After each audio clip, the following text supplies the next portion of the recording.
Some nights don't announce themselves. They don't give you a warning knock or slide a note under your door. They just arrive heavy, dark, and dripping with consequence, and by the time you realize what's happening, your whole life has already shifted on its axis. Zephyrine Calloway had been surviving on 3 hours of sleep and gas station coffee for so long that exhaustion had become her personality. 24 years old, living in a faded yellow rental house on the crumbling edge of Millbrook, Tennessee, she was the kind of woman who kept going not because she was strong, but because stopping wasn't something she could afford. She worked 2 jobs. 3, if you counted the tiny alterations shop she ran out of her front room, where she fixed wedding dresses and hemmed trousers for neighbors who sometimes paid her in casseroles instead of cash. She had calloused hands, a sharp jaw dusted with fading freckles, and auburn hair that she kept in a braid because she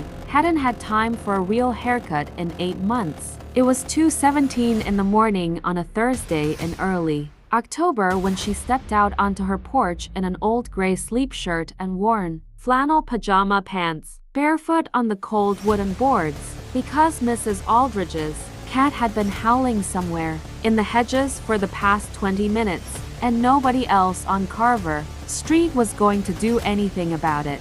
She had a flashlight in one hand and a leftover bread roll in the other, a peace offering for the cat.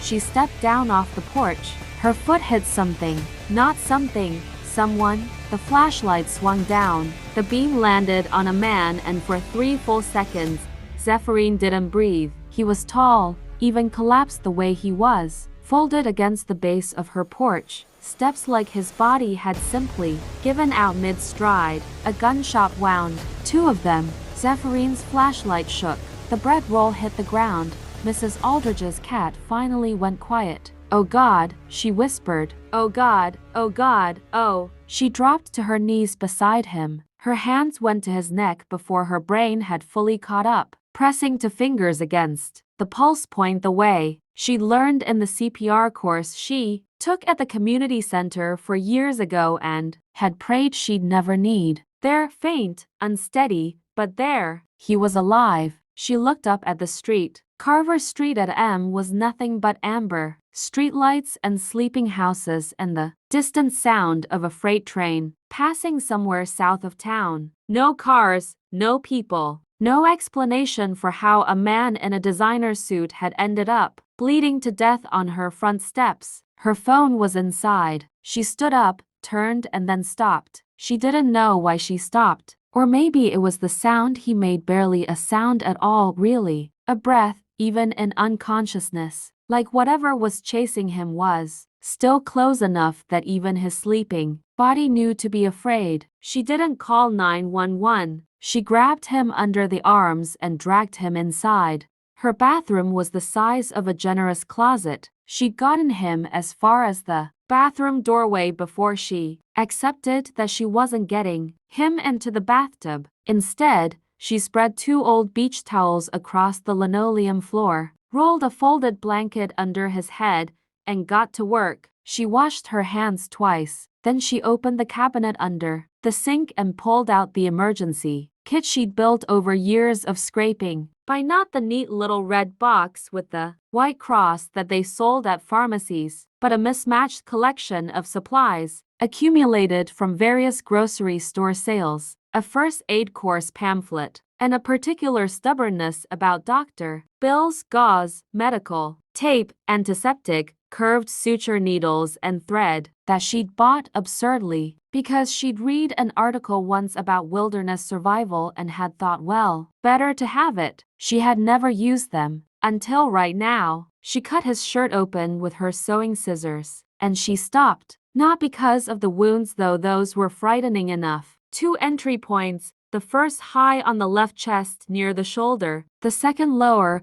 both still seeping sluggishly. There was the softness of recent wealth in the smooth skin, the manicured nails now split and dirty, the expensive watch still strapped to his wrist platinum. Who was this man? She didn't have time to wonder. She focused. It took her 45 minutes. Her hands shook the whole time. She cleaned both wounds, packed them with gauze, applied pressure until the bleeding slowed to something manageable, taped everything down with more care than she'd ever given anyone or anything. She checked his pulse every 5 minutes. She talked to him not because she expected an answer, but because the silence was unbearable. "You're going to be all right," she told him, mostly telling herself. "You hear me?" She sat back against the bathroom wall when it was done, knees pulled to her chest, hands still faintly trembling. "You are going to owe me so much," she whispered. Then she got up, went to the kitchen, and made herself a cup of instant coffee, because there was nothing else to do and absolutely no possibility of sleep. She had a neighbor named Dorothea Price.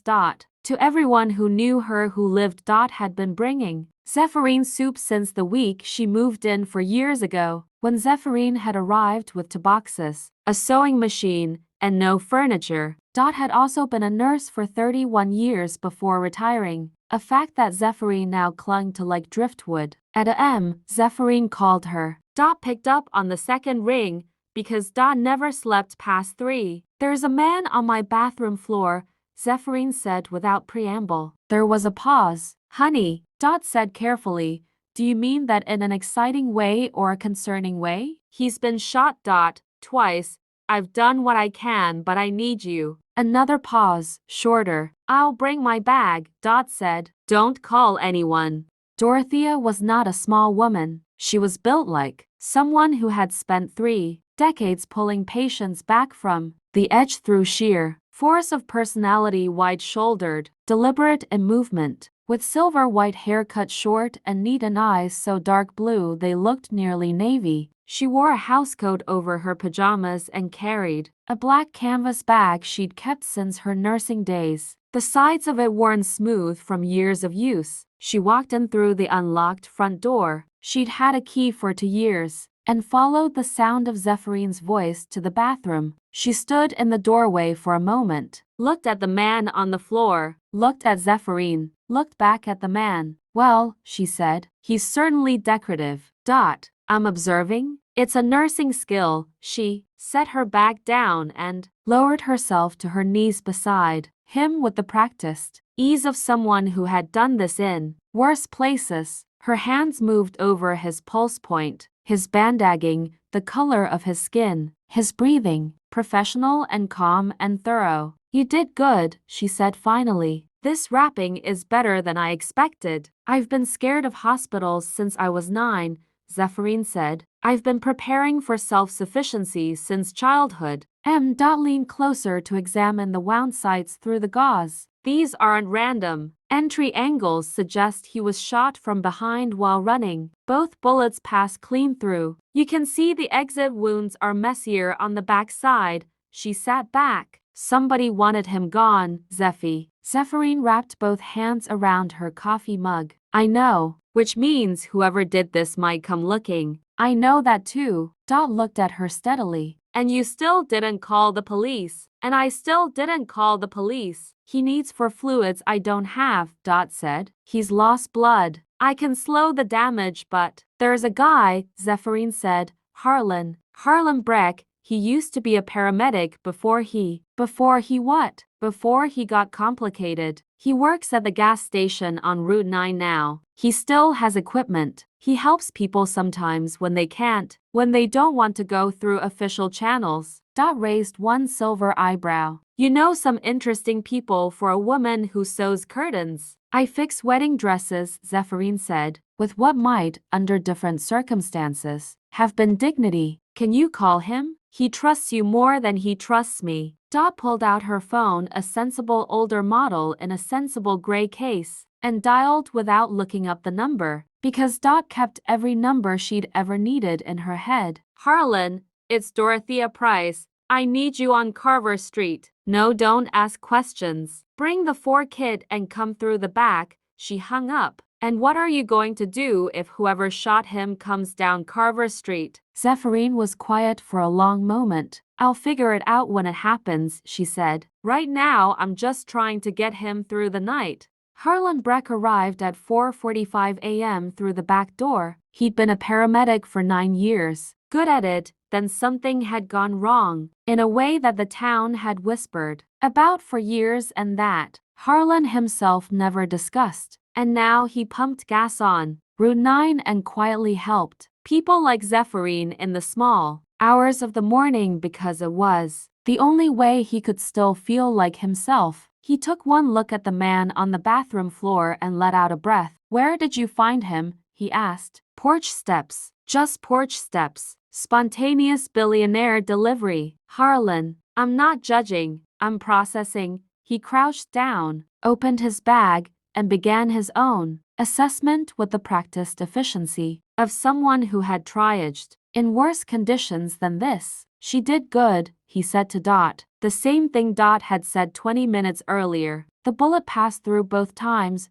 Harlan murmured, almost to himself. "Lucky. Shoulder wound is concerning but manageable. The lower one worried me for a second. Let me check." He pressed carefully, watched the man's face for a pain response. "Missed the major structures. Another inch and a half and we'd be having a different kind of night." He set up the 4-line with efficient calm, found a usable vein on the first try, and taped it down. He added a saline drip from a bag he pulled from his kit. "Antibiotics?" Zephyrine asked. "Already on it." He pulled out 2 pre-filled syringes. "These'll hold him for 48 hours. After that, you're going to need a different source." They moved the man together, all 3 of them, because he was heavier than he looked. And he looked heavy from the bathroom floor to the bedroom. She pulled the narrow cot she used for fabric cutting from the storage room and set it up against the wall where the window didn't face the street. "Smart," Dot said, noticing. "If anyone looks in the front window, they won't see him." She found his jacket on the bathroom floor where she dropped it. She searched it carefully, systematically. No wallet, no phone, no ID, no keys. One thing only, a folded slip of cream paper in the inside breast pocket, blank on both sides. She turned it over twice, nothing. She checked the watch still on his wrist, turned it over. On the back, engraved in clean small letters, "EJ to the one who got away with it, R." That was all. EJ. She held that for a moment. Then she folded the slip of paper, tucked it back into the jacket pocket, and set the jacket on the chair by the door. "EJ," she said quietly. Not a name, barely even initials. She sat in the chair, beside the cot as Harlan packed up and Dot hovered and the October dawn started pressing gray light through the curtains, and she watched the man EJ breathe in out, in out. She fell asleep in the chair around M, with her chin on her chest and her arms folded and the faint sound of the town beginning to wake up outside the window. She dreamed about nothing. She needed the break. He woke up on a Saturday, which Zephyrine would later count as a mercy because she didn't work her second job on Saturdays. 3 days had passed since the night she'd found him. 3 days of Harlan stopping by twice a day under the cover of bringing takeout. 3 days of Dot sitting in the bedroom chair reading paperback thrillers while Zephyrine worked in the front room, sewing and altering and smiling at customers like she wasn't secretly keeping a gunshot victim in her bedroom. She heard him before she saw him, a sharp inhale, then a sound that wasn't quite a word. She dropped the dress she was hemming and was through the bedroom door and 4 steps. He was conscious, barely. His eyes were open, and they were a color she hadn't anticipated, a deep, dark amber, like whiskey held up to candlelight. Unusual eyes, disoriented eyes, right now, moving across the ceiling with the careful confusion of someone who understood that they were somewhere but couldn't begin to guess where. He tried to sit up. "Don't," she said immediately, one hand pressing gently against his uninjured shoulder. "Don't. You'll tear the just don't move yet, please." His eyes found her face. He stared at her for a long, strange moment. "Where?" he started. His voice was wrecked, dry and rough and deeper than she'd expected, though she wasn't sure what she'd been expecting. "Where? You're safe," she said. "You're in Millbrook, Tennessee. You're in my house. You've been here for 3 days. She watched his face carefully. "Do you understand what I'm saying?" He kept staring at her. Something was happening behind those amber eyes. She could see it. The searching, the desperate reaching, like a man feeling along a dark wall for a doorknob that wasn't there. "My name," he said slowly, then stopped. She waited. His expression shifted, and it was the most frightening thing she'd seen in 3 days, which included the original sight of him bleeding on her steps. Because what moved across his face was not confusion. It was not just disorientation. It was a specific, terrible blankness. The look of someone reaching into a pocket where they had always, without thinking, kept something essential and finding it empty. "I don't," he stopped, pressed his right hand flat against his sternum, like he was checking his own chest for the answer. "I don't know my name." The room was very quiet. Zephyrine sat down slowly on the edge of the cot, not too close enough. "Okay," she said. Her voice was steady. She made it steady. "That's okay. Head trauma can do that. You hit the porch steps pretty hard. It can come back. It usually comes back." "My name," he said again, like repeating the phrase would unlock something. "We found initials," she offered. "On your watch, EJ." She reached across and touched the platinum watch on his wrist lightly. "Barely a graze. That's all we have." He looked down at it, turned his wrist to see the engraving. "Read it." His jaw tensed in a way that suggested this was not the comfort she'd intended it to be. "EJ," he repeated, testing it. It didn't fit on his face right, like borrowed clothes. "You don't have to figure it out today,"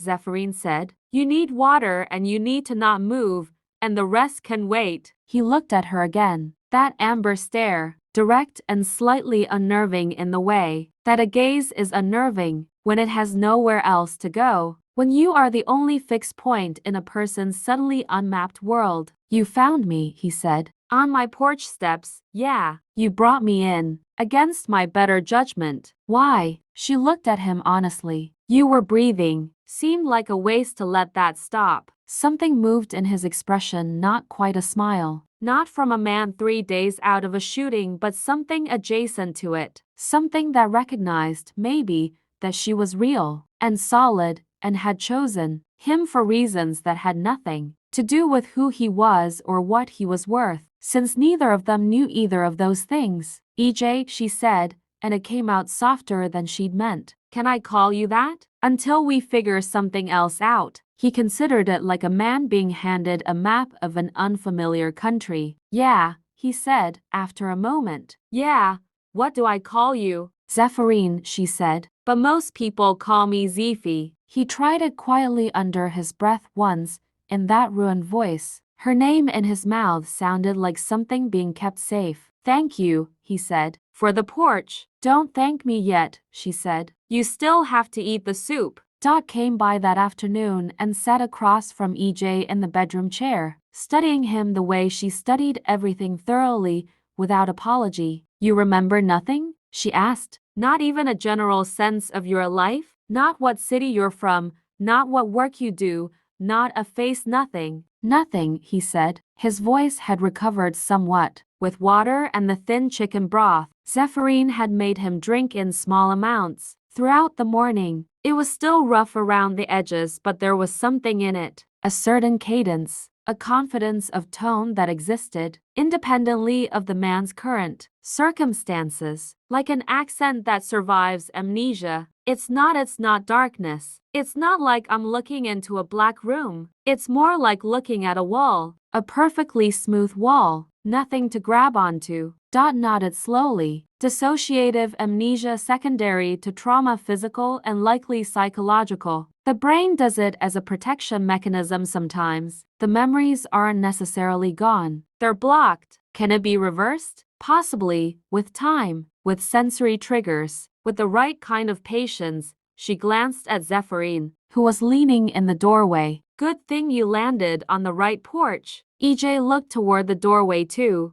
Zephyrine had changed into a faded blue flannel shirt with the sleeves rolled up, her auburn braid back in its standard position over one shoulder, a yellow measuring tape looped around her neck. "I should go to a hospital," he said. "You could," Dot said carefully. "The moment you do, your name goes into a system. Whoever put the bullets in you would know exactly where to find you within hours." Especially if she paused. If what? If you're the kind of man someone is paying professionals to find, she said it plainly. He was quiet. His right hand moved unconsciously to the watch on his wrist. He turned it slightly without looking at it. Zephyrine pushed off the doorway. You can stay for now, until you're healed enough to be on your feet. Doc can help manage the medical side. Then we'll figure out next steps. You'd be taking a risk, he said. I'm already in it. I've been in it since Thursday at M. He looked at her with those amber eyes that still didn't know themselves. In the middle of a bedroom surrounded by sewing patterns and fabric bolts and 2 borrowed quilts, in a house on the crumbling edge of a town that no one visited on purpose. Why? He asked again. The same question he'd asked when he first woke. Not rhetorical this time, genuinely asking. She considered lying, giving him something tidy. Instead, she told him the truth,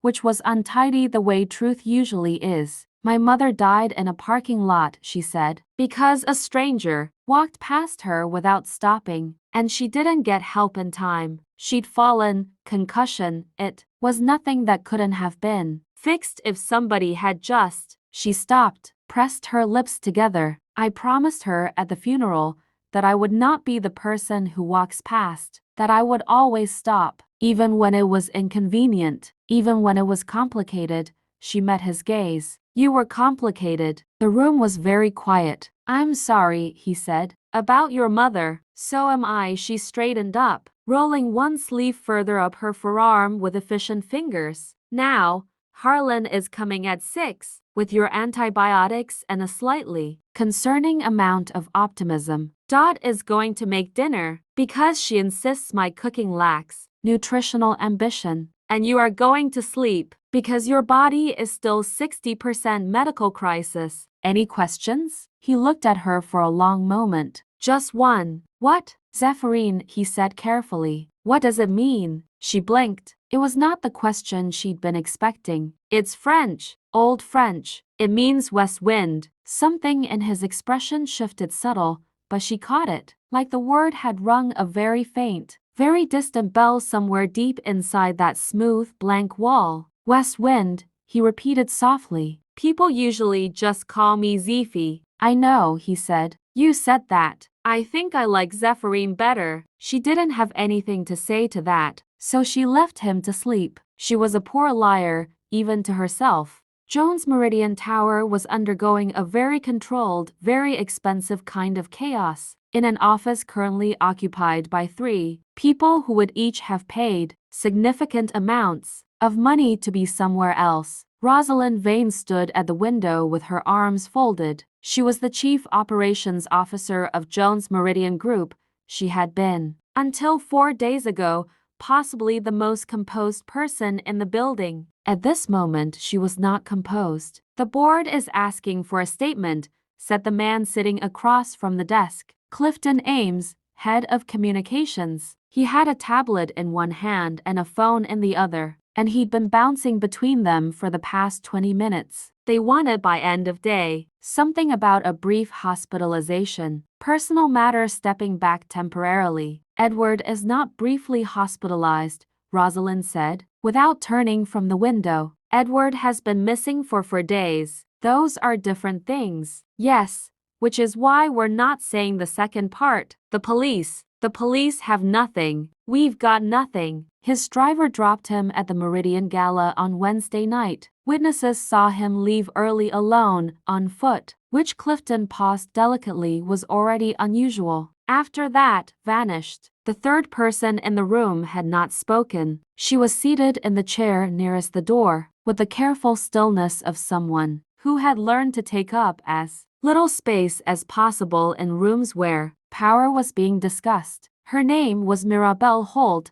She was thinking hard, which, in her role as Edward Jones's PA for the past 3 years, was most of the time. She had a leather notebook open on her knee and a pen she hadn't used yet. He had a meeting after the gala, Mirabelle said. Both Rosalind and Clifton looked at her. Rosalind with a slow turn from the window. A private one, not on the official calendar. I only know because I saw the reminder notification disappear from his personal phone sync today's. before someone deleted it. From his end, "What kind of meeting?" Rosalind said. "I don't know. I wasn't supposed to know about it." Mirabelle pushed her glasses up, but whoever he was meeting, he didn't want a record of it. Rosalind was quiet for a long time. Then she said, carefully, "Who else have we told about this? Outside this room?" Clifton shook his head. "Legal and one board member. That's it. Keep it that way." She turned back to the window. Outside, 42 stories below, the city moved in its millions entirely indifferent. Write the statement. Brief hospitalization, personal matter. Business continues under standard protocols. Buy us time. "And if he doesn't come back?" Clifton asked. The silence that followed that question lasted long enough to be its own kind of answer. Mirabelle pressed her pen to the blank page of her notebook, wrote a single line, deleted meeting 2 days before, circled it, and said nothing. October became November the way seasons do in small Tennessee towns, quietly, and then all at once. One morning you wake up and the light has changed, and the air has a particular kind of weight to it. EJ healed faster than Harlan expected and slower than he wanted to. His shoulder wound knitted carefully over 3 weeks. The lower one took 5, and there were 4 days in week 2 where his temperature spiked and Dot barely left the house, and she didn't sleep more than an hour at a stretch, sitting in the chair by the cot with a damp cloth and a stubbornness that she refused to examine too closely. He didn't die. She would have been extremely annoyed if he had. By week 3 he was sitting up properly. By week 4 he was standing, moving carefully around the small bedroom, relearning the geography of his own body, with a methodical patience that surprised her. He didn't complain, not once. She would have found complaining easier to manage. It would have created distance between them, given her something to push against. Instead, he was quiet and observant and occasionally said things that made her stop whatever she was doing and look at him. "You have 47 spools of thread on that shelf," he said one afternoon, while she was pinning a sleeve at the work table. She'd moved into the bedroom so she could work, while keeping an eye on him, sorted by color, temperature, warm on the left, cool on the right. "The transition through the neutrals is almost exactly right." She looked up, looked at the shelf. He was correct. "You know color, temperature," she said. Apparently, he looked faintly unsettled, the way he always looked when something came out of him that he didn't consciously put there. Fragments of a self he couldn't fully see. "Were you an artist?" "I don't know. It doesn't feel like art." He tilted his head. "It feels more like system, like organizing for efficiency." "That's not an artist," she said. "That sounds like a businessman." He looked at his hands. Maybe. These moments accumulated. He knew wine could describe, with absent precision, the characteristics of a vintage he'd apparently drunk once without being able to say when or where. He folded everything with a particular military tidiness that was entirely instinctive. He woke early without an alarm and was instantly completely awake, no groggy intermediate state. He had French, it turned out. He discovered this when Dot left a French language magazine on the nightstand by accident, and he picked it up and read 2 paragraphs before he realized he'd been doing it in French, and then sat very still with the magazine in his lap for a long time. What he didn't have was a name, a face that he recognized, a single memory with edges he could hold. In the evenings, she would bring her work to the bedroom. She'd entirely given up on the fiction of keeping him in there alone, and they would talk, not about who he might be. They discovered early that pushing at that particular wall directly only thickened it. They talked about other things. She told him about growing up in Millbrook, about her mother and the father who'd left when she was 11 and become an abstraction, about the shop, which she'd started with a sewing machine and $300 of savings and a sign she'd painted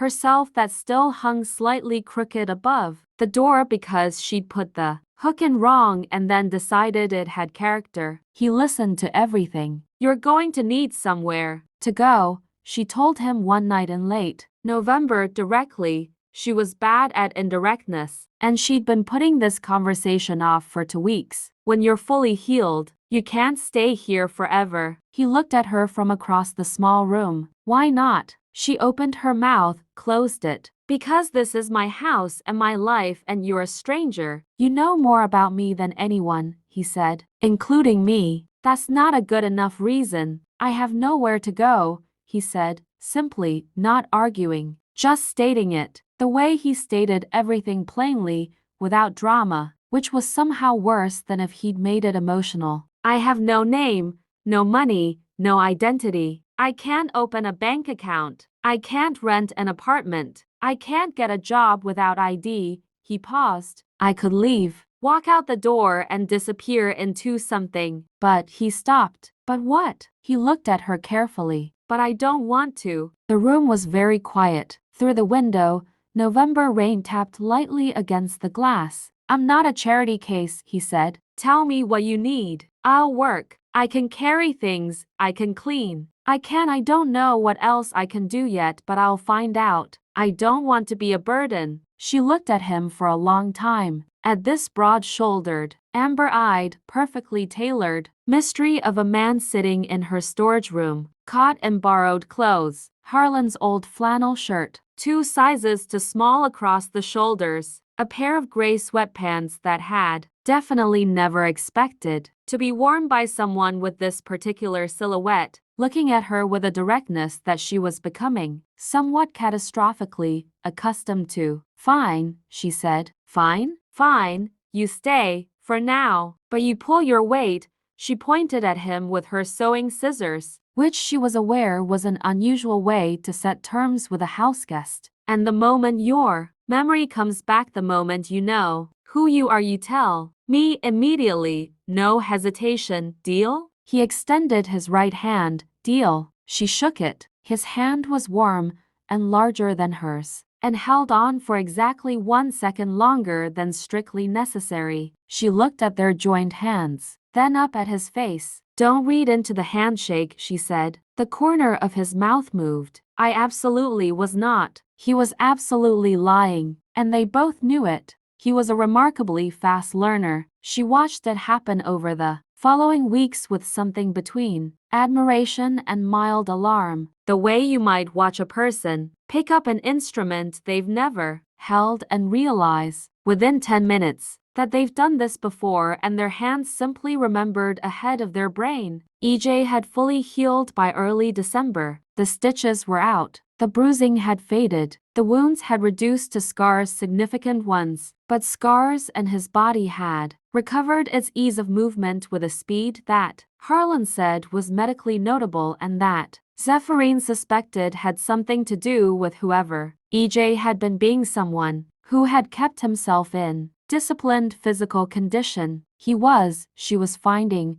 hard not to notice. This was not a thought she enjoyed having. She had enough complications. She had an alterations shop that broke even in good months, a second job waitressing 3 evenings a week at Loretta's Diner on Main Street, a landlord who was increasing her rent in January, and a complicated mystery man living in her back bedroom. There was no space in any of this for noticing, and yet, he was up every morning before 6. She'd find him in the kitchen, having made coffee. He'd learned the routine of her coffee maker on day 2 without being shown. He'd cleaned the whole house, top to bottom. On the first day, he was mobile enough to do it, and had reorganized the storage room in a way that was so structurally logical she hadn't been able to fault it even though she tried. He fixed the leaking kitchen tap using information from a YouTube video and tools borrowed from next door. He repainted the porch railing, which had been peeling for 2 years, using paint she'd had in the storage room since she moved in. He did all of this without being asked and without making it a production. You're going to make me feel useless in my own house,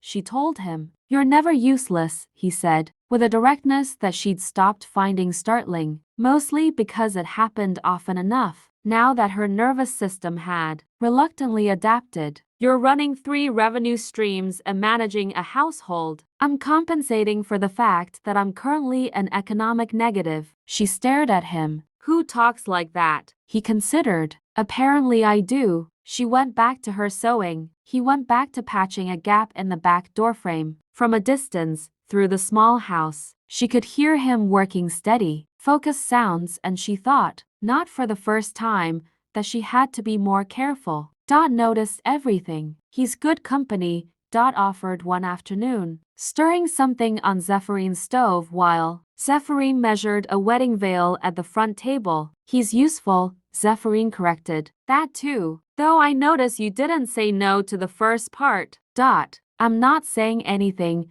Dot adjusted the heat with perfect serenity. I'm simply noting that a person can be both useful and good company. These are not mutually exclusive categories. Zephyrine pinned the veil with more focus than it required. He's a stranger, she said. He's a stranger you saved and fed and kept alive for 6 weeks and rearranged your entire life around, Dot said pleasantly. Very different from the strangers one just passes on the street. Harlan came by less often now, once a week rather than twice a day, but he and EJ had developed an odd, comfortable friendship, in the way that two people sometimes do when they meet in circumstances stripped of all social pretense. Harlan would arrive with beer that EJ didn't drink and coffee that he did, and they'd sit at Zephyrines' kitchen table and talk about nothing in particular, and Zephyrine would listen from the front room, pretending she wasn't. You ever get flashes? Harlan asked one evening. Of before? Sometimes, EJ said. Nothing. With nothing coherent, colors, sounds, a smell sometimes. Once I woke up and for about 10 seconds I knew exactly what my office smelled like. Leather and cold air conditioning and something else. Something warm. Couldn't hold it. What did you feel when you lost it again?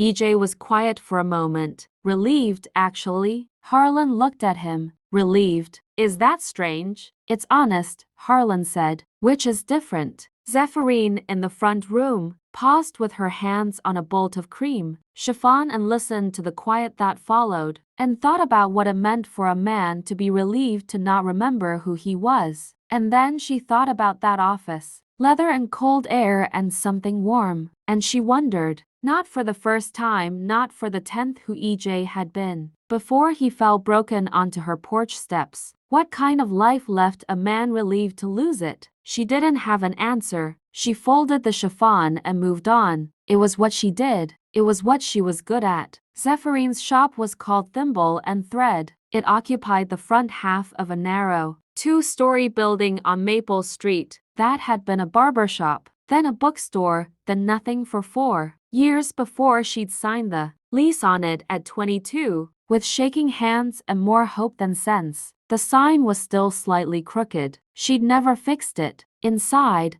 it was small and warm. A pair of dressmaker's forms by the window, wearing pinned on works in progress. A long cutting table in the center, bolts of fabric organized along one wall, a small curtain-fitting alcove at the back. There were plants on the windowsill, 3 of them, named Harold, Sylvia, and Biscuit. There was a corkboard of thank you notes from customers. There was a particular smell, fabric sizing and warm wool, and the faint herbal scent of the candle she lit on slow days, which she'd started doing after her mother died, because her mother had always burned candles while she sewed. It was a good shop. It just didn't make quite enough money. She stopped, looked at him. He was wearing his own clothes now, or rather, clothes she'd found at the Goodwill in his size, because Harlan's wardrobe genuinely couldn't accommodate a man with EJ's proportions. Dark jeans, a charcoal wool sweater that she'd found in a donation bin and instantly knew, the moment she handed it to him, had been a mistake, because wool sweaters on people with those particular shoulders did particular things that she wasn't going to think about. He was wearing a dark gray knit hat she'd made him, slightly imperfect because she'd done it quickly late at night when she was tired, and she could see the place where she'd miscounted the rib stitch, and it bothered her every single time she looked at it, and somehow he wore it with the same composed ease he wore everything. What are you doing? She asked. Coming with you. To work. She stared at him. EJ, I do alterations. I pin fabric and hem trousers, and I can carry things.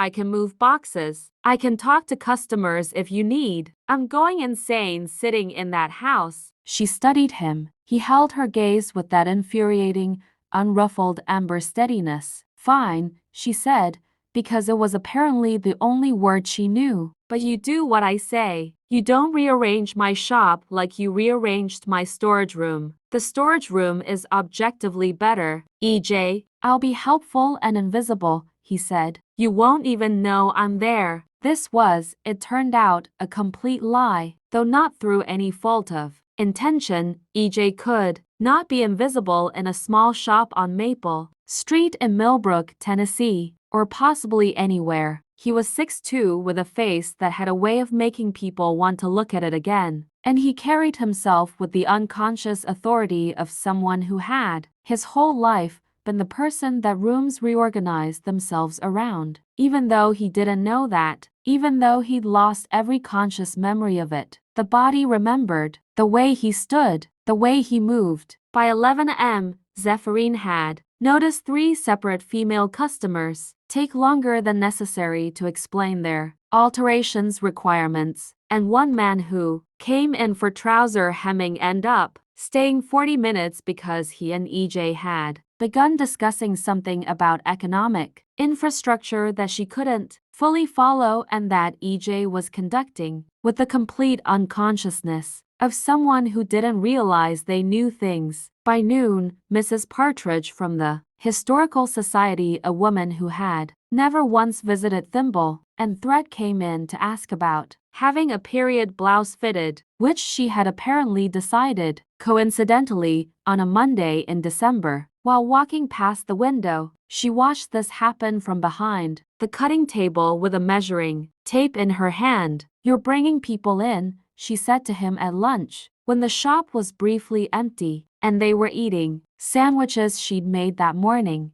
He glanced up. "Am I?" "Don't do that. Don't pretend not to notice. I noticed that people have been friendly. I don't know why that's." EJ, she gave him a look. "You know why." He looked at her for a moment. Then, quietly, "You'd get the same traffic if people realized how good your work is." Zephyrine looked at the green gown in the window, then back at him. She softened slightly. "Eat your sandwich." He ate his sandwich. She ate hers. "Zephyrine," he said.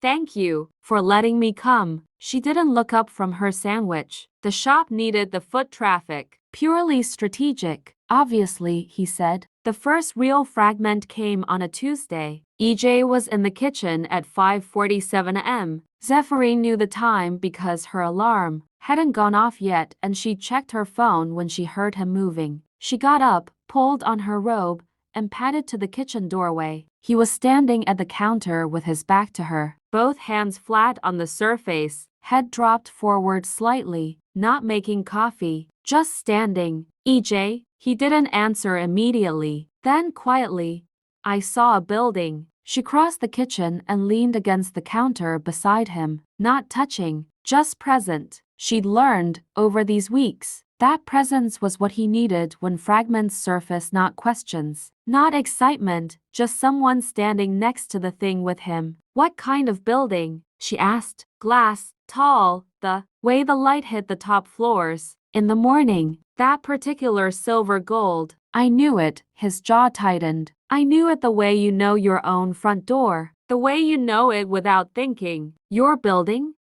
He stopped. His hands pressed harder against the counter. "I think it had my name on it." The kitchen was very quiet. Outside, Carver Street was still dark. Zephyrine didn't push. She reached past him and poured the coffee that had just finished brewing to mugs. No sugar in his, a spoon of honey in hers, and set one in front of him. "Okay," she said. He lifted his head and looked at her. In the kitchen's warm light, with the fragment still sitting visibly in his expression, that unsettled, searching look, he seemed both closer and farther away than usual. "You're not going to ask me about it? You'll tell me when you have more." Pushing at fragments just scatters them. Said so. He picked up the mug, wrapped both hands around it. "You remembered what said." "I remember everything," she said, going to the refrigerator. "I'm making eggs. Don't argue about protein." He didn't argue. He sat at the kitchen table and drank his coffee in the pre-dawn quiet and watched her move around the small kitchen with the focused ease of someone entirely at home in their own space. And he thought about a glass building with morning light at its crown, and his name on it, and he felt as he'd felt increasingly, that the wall in his head had developed a crack. Just one, just thin. He was not ready to look through it yet.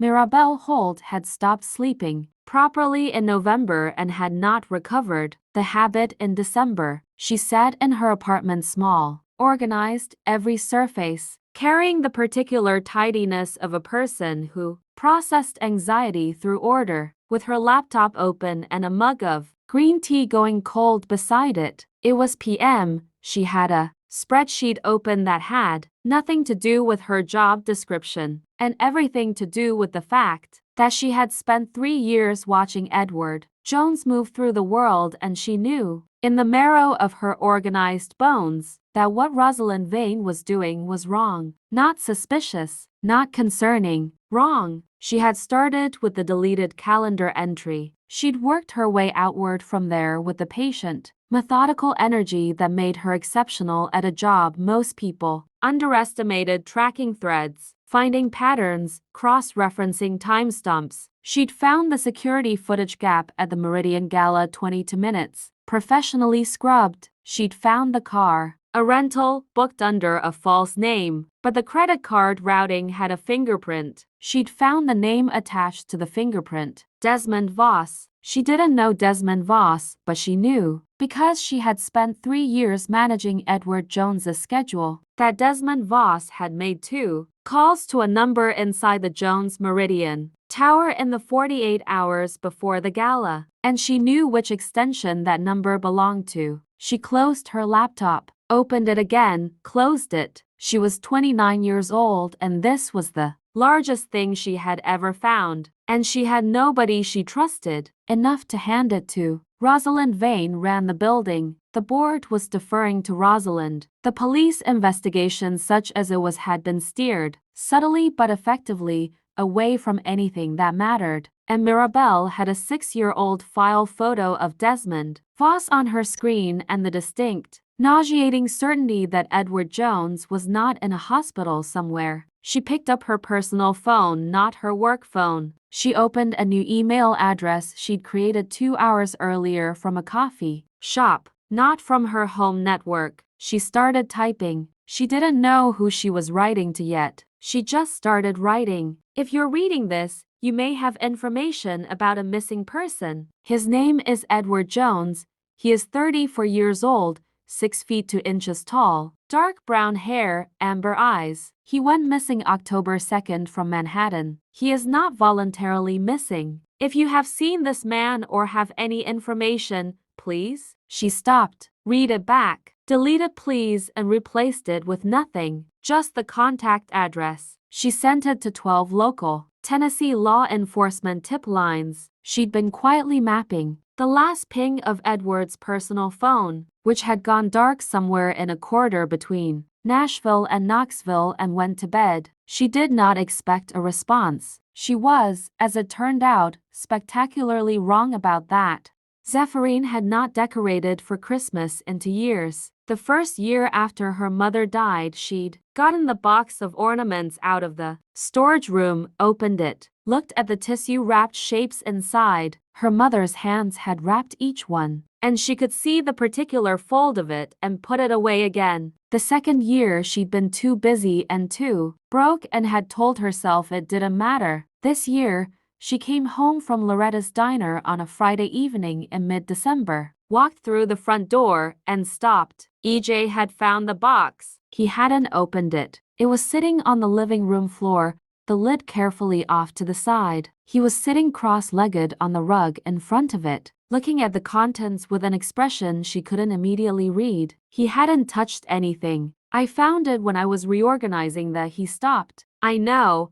I'm not allowed to reorganize. No, that's. She set down her bag, walked over, crouched beside him. The ornaments were there, nested in their tissue paper. A glass cardinal, a small wooden sled her mother had found at a craft fair, a string of gold beads, Nothing valuable except in the way that inherited things are valuable, which is to say completely. I didn't open any of them, he said. I didn't know if I could hear in your voice, the one time you mentioned the storage room, that there were things you hadn't dealt with yet. She looked at him sideways. You heard that from one sentence about a storage room. I pay attention to you. The directness of it as always required a moment of processing. My mom decorated big, she said, picking up the glass cardinal and unwrapping it carefully. It was deeper red than she'd remembered. She'd start in November. The whole house. She believed very strongly that Christmas should be a commitment. Do you want to put them up? She was quiet for a moment. Yeah, she said, and was surprised to find she meant it. They decorated together. There was no tree, she hadn't gotten one, so Dot came across the street with her car keys and they drove to the lot on Route 9 run by a quiet older man named Gerald who sold trees from a trailer and gave Dot a senior discount without being asked. The tree they chose was modest and slightly lopsided, the kind of tree that had been overlooked for better ones. It has character, EJ said. That's what I said about my sign, Zephyrine pointed out. You were right about the sign too. They got it home and into the stand, a process involving EJ on his back on the floor holding the trunk straight while Zephyrine tightened the bolts, which produced a brief argument about what straight meant and ended with both of them laughing, which was more alarming to Zephyrine than anything that had happened in October, because laughter was intimate in a way that fear was not. Dot came back in the evening with mulled wine she'd made and a plate of sugar cookies that Harlan arrived 20 minutes later to aggressively consume. They sat in Zephyrine's living room, the lopsided tree lit with the slightly mismatched string of lights that EJ had untangled with meticulous patience that afternoon, the cardinal in the window, the gold beads on the mantel, and it looked undeniably like a home. Zephyrine sat on the floor with her back against the couch and her mulled wine in both hands and watched. EJ and Harlan argued cheerfully about something unimportant, and Dot watching them both with that serene, navy-eyed affection she directed at people she'd adopted, and she thought carefully, cautiously, with all the warnings she'd been giving herself fully audible in the back of her mind, that this was the best December had felt in a long time. Later, when Dot and Harlan had gone and the house was quiet and EJ was washing the mugs in the kitchen, she stood in the doorway of the living room and looked at the tree. Her mother's cardinal was right at eye level. Deep red glass. She'd always put it at eye level so you'd see it first. She'd have liked you, she said, without planning to. EJ appeared in the kitchen doorway behind her, drying his hands on a dish towel. Yeah, she collected odd people. People who needed somewhere to land. She kept looking at the cardinal. She would have fed you until you couldn't move and asked you very direct questions and pretended she wasn't keeping score of the answers. She sounds like someone else I know. Zephyrine turned and found him closer than she'd expected, the dish towel over his shoulder, looking at her with those amber eyes in the tree light, and for 3 seconds she simply looked back, and the space between them was neither comfortable nor uncomfortable but something else entirely, something that had been building since October at M and that she'd been calling various other things because its actual name was inconvenient. Good night, EJ, she said. Good night, Zephyrine, he said, and stood aside so she could pass. Neither of them mentioned the 3 seconds, but they both counted them. Nobody responded to Mirabelle's email, not from the tip lines. What she got instead, 6 days later, was a response from a personal address, someone who had clearly been forwarded the message by someone else, passed down a chain until it landed where it needed to. The email was short. I may know something, not through official channels. Are you family? She stared at it for a full minute. Then she typed back, not family. I work for him, I'm trying to find him. Not for the company, for him. The response was faster this time. Call this number after PM. Don't use your work phone. She called at 9:02. The voice that answered was a woman's, warm, measured, older. Not Tennessee exactly, but southern in its unhurry. How'd you get my number? The woman asked. You gave it to me. A pause. Smart. All right. My name is Dorothea. And before I say anything else, I need to know, is there any reason the people who hurt him would be monitoring communications from his workplace? Mirabelle sat very still. The people who hurt him, not if someone hurt him, not we're not sure what happened. The people who hurt him, yes, she said. There's a reason. Then this is all the information you're getting through this channel. He is alive, he is safe, he is being cared for. A pause. He doesn't know who he is right now. I need you to understand that. He cannot come back to whatever he came from until we know what he'd be walking into. Mirabelle's eyes were stinging. She pressed 2 fingers against her mouth until she had control of her voice. Can you tell me, is he? He's healing. He's healthy. He has people around him. Another pause. He has someone taking good care of him. Better than he probably deserves. But she's not the type to measure those things. Mirabelle filed that away. What do I do? Nothing dramatic. Don't alert your company. Don't speak to the woman running his business. Find out what you can about the people who did this, quietly, from wherever you are. And then call me back at this number when you have something solid. How do I know I can trust you? You don't, Dot said plainly. Same as I don't know I can trust you. But here we are. Which means we're both doing this because it's the right thing, not because it's safe. A brief silence. He'd been found on my neighbor's porch. She's 24 years old and she hasn't slept properly since October, and she is carrying more than she should have to. So whatever you find it fast. The call ended. Mirabelle sat in her dark apartment with her phone in both hands. And for the first time in 2.5 months, she cried not from grief, but from the specific, exhausted relief of knowing that Edward Jones was breathing somewhere, in a house she couldn't picture, tended to by a 24-year-old she'd never met. She opened her laptop. She got back to work. January arrived and tried its hardest to make everything worse, the way January does. The rent increase hit. $220 more per month, effective the 1st, from a landlord named Dale, who sent the notice by text and signed it with a thumbs-up emoji that she stared at for an unreasonable amount of time. She did the math at the kitchen table at midnight while EJ slept, and the math was unkind. She could cover it barely if nothing broke, nobody got sick, and the shop's foot traffic maintained the uptick it had found in December. The shop's foot traffic in January was, obviously, not December's foot traffic. She didn't tell EJ about the rent. She told Dot because Dot always found out anyway. And Dot made a noise of disapproval that communicated an entire paragraph. What EJ figured it out from was the groceries. He noticed, because EJ noticed everything, that she'd shifted from her usual routine to a more careful one, different brands, smaller quantities, fewer of the small treats she bought herself without thinking about it. The good coffee switched back to the cheap kind. He didn't say anything directly. Instead,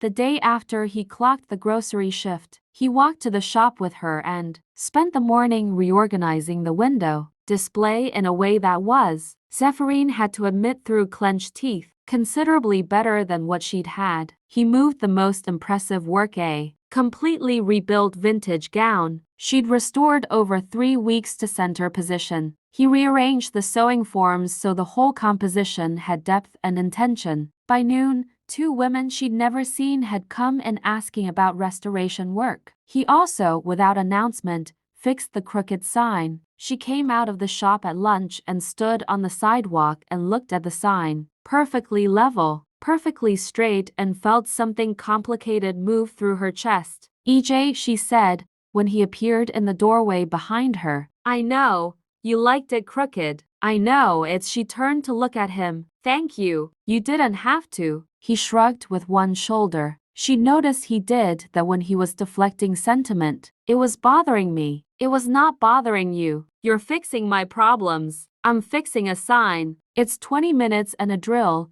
He stepped beside her and looked at it. The lettering is good, by the way. You painted it yourself? When I was 22, my hand shook the whole time. She looked at the letters, thimble and thread in dark green on cream. My mother was with me that day. She held the ladder. He was quiet for a beat. Then it's a good sign, he said simply. They stood there on the Maple Street sidewalk in the January cold, breath visible, both looking at the letters her mother had watched her paint. And the rightness of the sign was somehow bigger than the sign. She noticed then that he was close. Not inappropriately just winter close. The way people stand when it's cold and warmth is a practical consideration, but close enough that his arm was against hers through their coats. And he didn't move. And neither did she, Zephy, he said the first time he'd ever shortened her name. And it went through her like the first warm day of spring, which was absolutely not something she planned to admit. Yeah,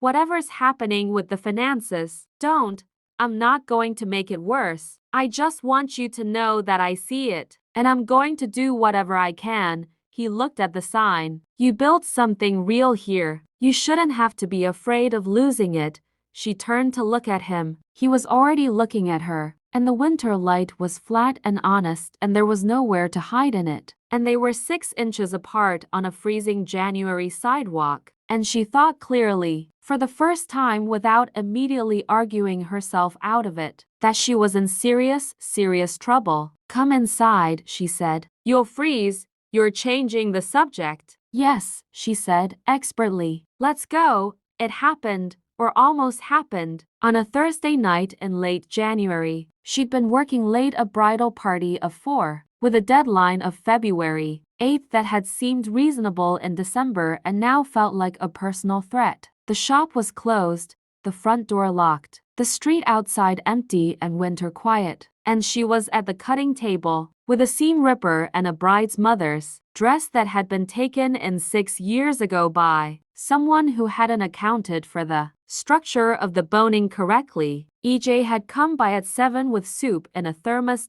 Recipe, which he'd learned to make with only 2 small disasters, because she texted him she wasn't coming home for dinner. The fact that this had become a thing that she texted him, that he brought soup, was not something she was examining. He sat on the fitting room stool, with his long legs stretched out and a book he'd found on her shelf. She had a lot of books, organized by color on the highest shelf because she liked the look of it, and EJ had reorganized them by genre on the second shelf and left the color arrangement alone on the highest one, which she'd decided was an act of extraordinary restraint, and he read while she worked, and the quiet between them was the particular quality of quiet that only forms between 2 people who have spent months in each other's space and learned to exist simultaneously without demanding anything. It was around 9 when she found the seam. The boning had been sewn in at the wrong angle, not just wrong, but intentionally wrong, she'd bet, by someone who hadn't known what they were doing and had disguised it well enough that no one caught it for 6 years. She made a sound under her breath.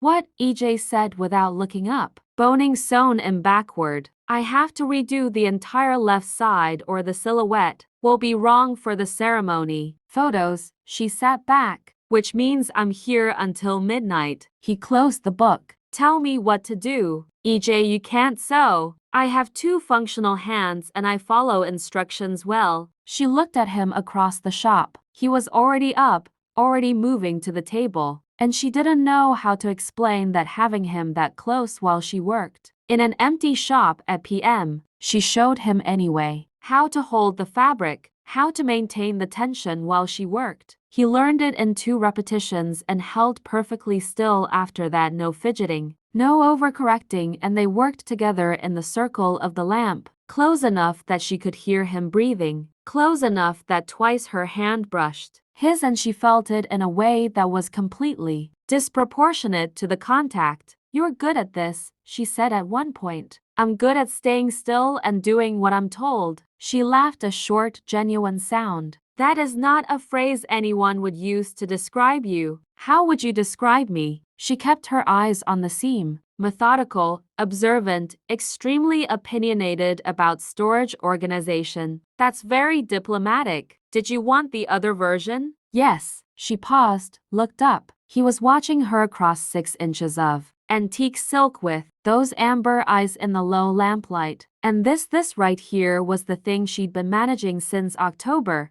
She stopped. Tried again. You're the kind of person that things stick to. Impressions of you. I can't stop. She stopped again. This was going badly. You're very present. That's the word. You take up space in a way that isn't about your size. He was very still. Zephy, don't. I'm not. You're looking at me like. She pulled her eyes back to the seam. We should finish this. Zephyrine, softer. EJ, we don't know who you are. It came out quieter than she'd intended. Not as armor, just as truth. I know everything about you since October. I know how you take your coffee, and what makes you laugh and the look on your face when a fragment comes and goes. But I don't know who you were. I don't know if she pressed her lips together. I don't know what we'd be building on. The shop was very quiet. He didn't argue. He just looked at her for a moment with an expression she couldn't fully decode. And then he gently resumed holding the fabric. Then we wait until I know, he said. And you don't have to be afraid of it in the meantime. She didn't answer. They finished the dress at 11:40 p.m. It was perfect. She walked home in the cold beside him and their hands, at one point on the dark stretch of street between the shop and Carver, were close enough that the backs of their knuckles kept touching with each stride, and neither of them did anything about it. February came, and the wall cracked wider. He didn't tell Zephyrine all of it. He told himself this was because the fragments were still incoherent, pieces without context, colors without shapes, and that was partially true. A hand he recognized but couldn't name, a conference table, long, black, with many chairs, numbers that arrived in his head fully formed, the way you arrive somewhere familiar without remembering the drive. What he didn't tell her was that he'd started writing them down. He kept the notebook under the cot mattress, an old spiral notebook he'd found in her storage room, half used, the front pages filled with her handwriting, measurements and notes and little calculations. He used the back half. Every morning, before she was up, he wrote down whatever the night had surfaced. February 3rd, glass building, my name on it, 2 words, Jones something. February 7th, a boardroom. I sat at the head. I was in charge of something large. The feeling of being responsible for many people, hundreds, more. February 11th, a woman, dark hair. I don't know how I know her, expensive. The word that comes is expensive, not a feeling of warmth. February 14th, which was Valentine's Day, a coincidence he absorbed with private irony. My name, my full name, E.J. Edward. He wrote it down. Edward Jones. He sat with it for a long time in the early morning quiet while the coffee brewed. He turned it over. He pressed it against the fragments like a key against a lock. It fit. Not everything opened, but it fit. He went to the kitchen window and looked out at Carver Street in the pre-dawn gray and thought about the fact that he had a name now, and that this name would, if he let it, begin pulling the rest of the wall down, and the rest of the wall contained something. He could feel the shape of it that was very large, very significant, and somehow, in ways he couldn't yet see, threatening. And here, on Carver Street, in a yellow house with a lopsided, original porch railing and a storage room he'd reorganized, and a woman with pale green eyes who talked to her houseplants and fell asleep reading on the couch and brought him coffee without being asked. Here he was not threatened. Here he was just EJ. He heard her alarm go off down the hall. He poured her coffee. He put honey in it, a full spoon, the way she liked it. He set it by her usual spot at the table and started making toast. And when she appeared in the doorway in her robe with her hair a disaster and her eyes still half asleep, she saw the coffee waiting and said, "You're a good human being," and sat down. And he looked at her over the rim of his own mug and thought about Edward Jones in a glass tower, and then very deliberately put it back in the notebook under the mattress. Not yet. He wasn't ready. And more than that, she wasn't ready. And he was not, whatever else he was, the kind of man who was going to take something from her before she'd had the chance to want it freely.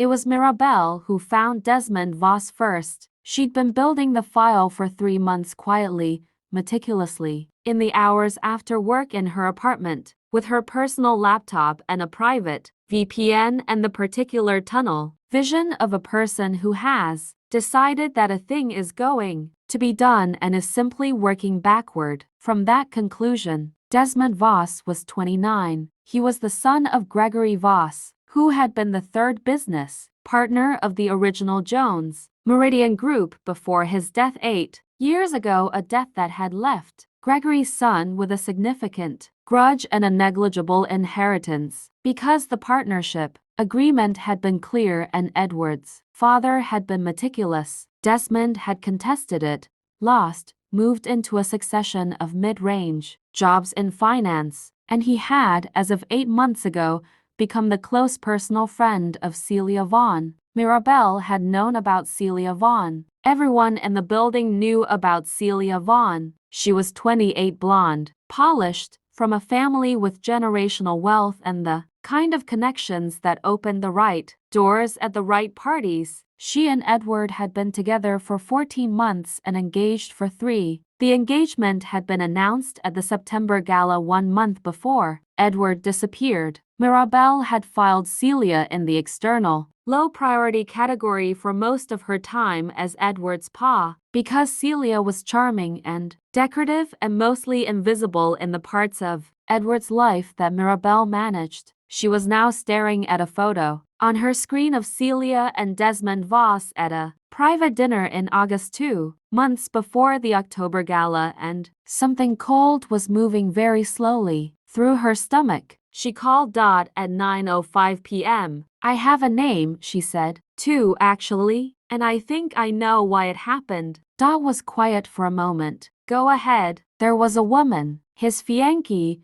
She pressed her fingertip to Desmond Voss's face on her screen. She knew a man who wanted what Edward had, and I think she helped him get close enough. A very long silence. "Does she know he's alive?" Dot asked. "I don't think so." If she did, the approach would have been different. They'd have been looking harder and in the right places. "They appear to believe the job was completed." Mirabelle paused. "Which means right now, they think they've won. That gives us time." "Yes, but not much. The estate proceedings are going to begin moving in April if there's no body and no official statement. Once those start, he doesn't know yet any of this. He doesn't know his own name," Dot said carefully. "He's getting there. He has something worth getting there for. Now, someone, it changes the calculation." Mirabelle sat with that. Outside her apartment window, the February city moved indifferently past. "When this is over," she said quietly,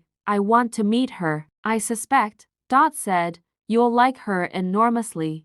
Zephyrine was hanging the curtain rod in the shop's back fitting room. She was standing on the second highest step of a 4-step folding ladder, reaching up with a screwdriver. When the ladder shifted on the fitting room's uneven floor, not catastrophically, just enough to tip her balance forward, the kind of small lurch that would have been nothing if she'd been holding on with both hands. She wasn't holding on with both hands. She was holding a curtain rod. She didn't fall. EJ was there. He'd been in the shop all afternoon. This was the routine now, had been for 2 months, and he'd crossed the fitting room in time to catch the ladder with one hand and her waist, with the screwdriver still in her hand, which she was gripping with unnecessary force. Nobody moved for a moment. "Okay," he said, close to her ear. "Fine," she said. "Yes, you can." But she hadn't moved first, and he hadn't moved first, and they were standing in a February fitting room in thimble and thread, with his arm around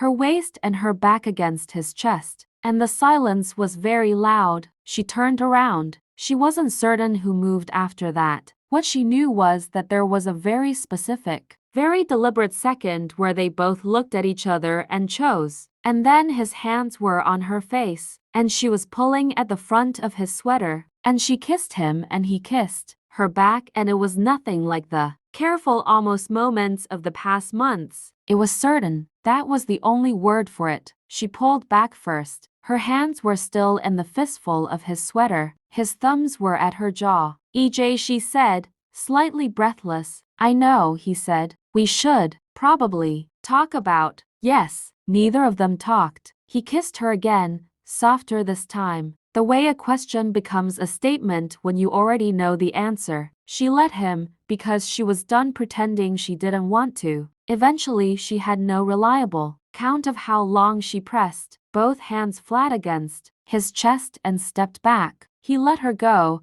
but his hands stayed at her waist for a beat before he dropped them. She looked at him. He looked back, both of them looking at the size of what had just shifted. I don't know who you are, she said, not accusingly, just honestly. I know, he said, and that's still real. That's still a wall between us. I know that too. He looked at her steadily. But I know who I am here. I know who I've been since October. I know what you meant to me. He paused. That's not nothing, Zephy. She looked at him for a long time. At this man who had appeared on her porch steps and refused to leave, who made her coffee and fixed her sign and held her fabric and looked at her like she was the only fixed point he had in a world he couldn't fully remember. No, she said finally. It's not nothing. She picked up the screwdriver. Now hold the ladder, she said, properly this time. He laughed. March came in warm,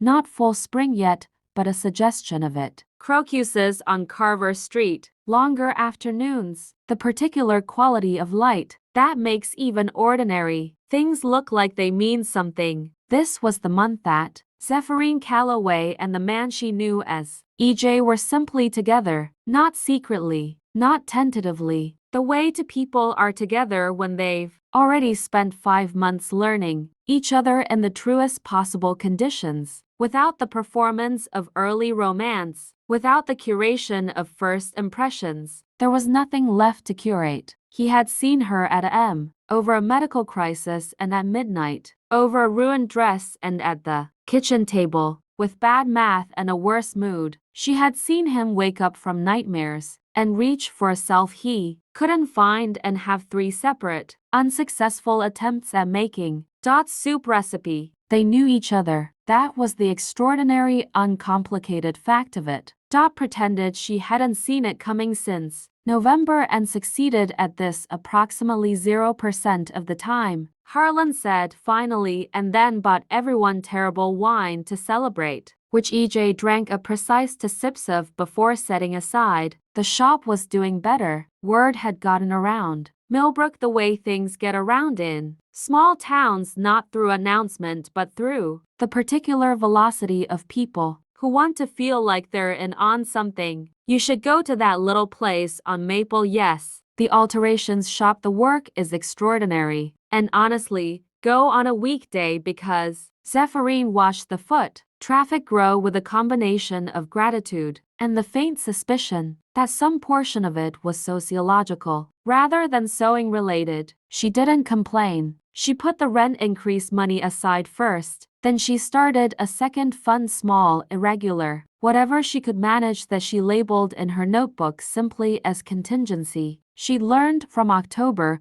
that contingency was not paranoia. It was sense. EJ was at the shop every day now. He'd taken over the front of house without negotiation, answering the phone when she was in the fitting room, managing the order intake with an efficiency that made her mildly suspicious of what he'd done before, talking with customers in a way that was charming without being performed. He remembered every returning customer's name after one meeting. He noticed details: a woman who came in for a zipper repair and mentioned, in passing, that her interview was next week, and who left with both the zipper fixed and her jacket's buttons realigned at no extra charge because EJ had quietly flagged it to Zephyrine. You're going to have to start paying him, Harlan said one afternoon, leaning against the counter and watching EJ talk to an elderly man about his wife's anniversary, dressed with a patience and warmth that the man was visibly responding to. He lives in my house, Zephyrine said. Yeah,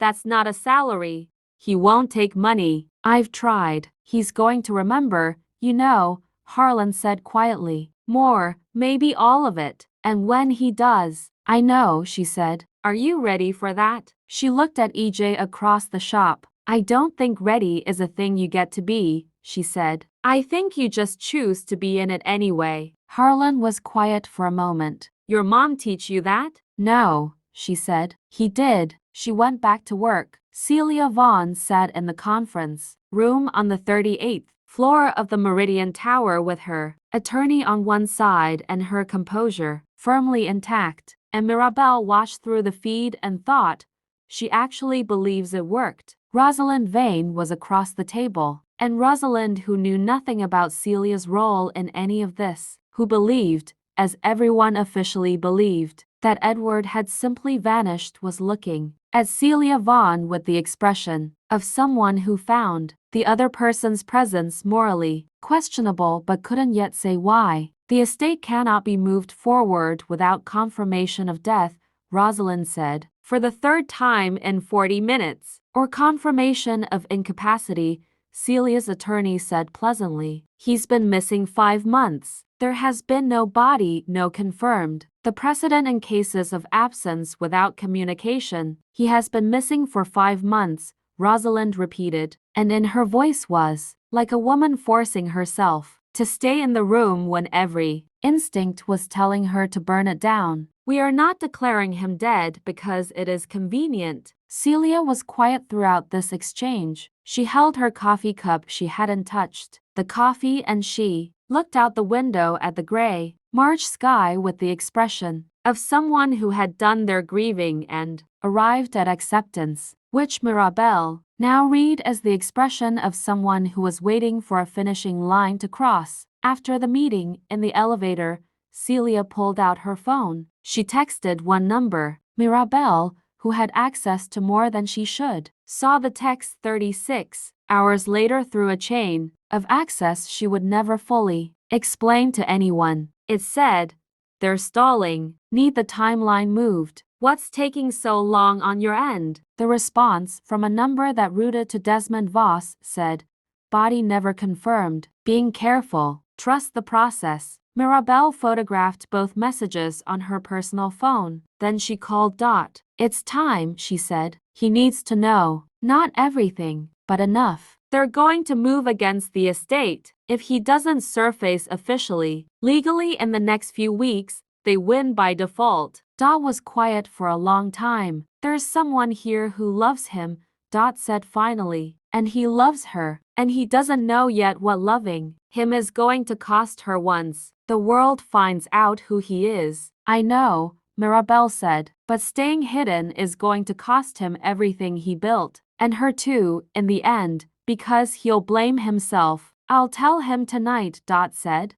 She came after dinner on a Tuesday, without the usual pretense of having forgotten something or wanting to borrow a book, and asked Zephyrine to give them 20 minutes. She looked between them, read Dot's face, then she picked up her work and went to the front room without asking questions, which was one of the things Dot had always loved most about her. EJ sat down across from Dot. "How much do you have?" Dot asked. He was quiet for a moment. Then, "Some of my name, fragments of scale, something large. I've been keeping a notebook. I know about the notebook." He looked at her. "I'm 61, and I've raised 3 children and managed hospital wards," she said calmly. "I notice things." She folded her hands on the table. "EJ Edward, I need to tell you something that I should probably have told you sooner, but I was waiting for the right conditions, and I've been wrong to wait. The conditions aren't coming. The company, the scale of it, Jones Meridian Group, real estate and development, valued," as she said the number and watched his face do something complicated. She told him about Desmond Voss.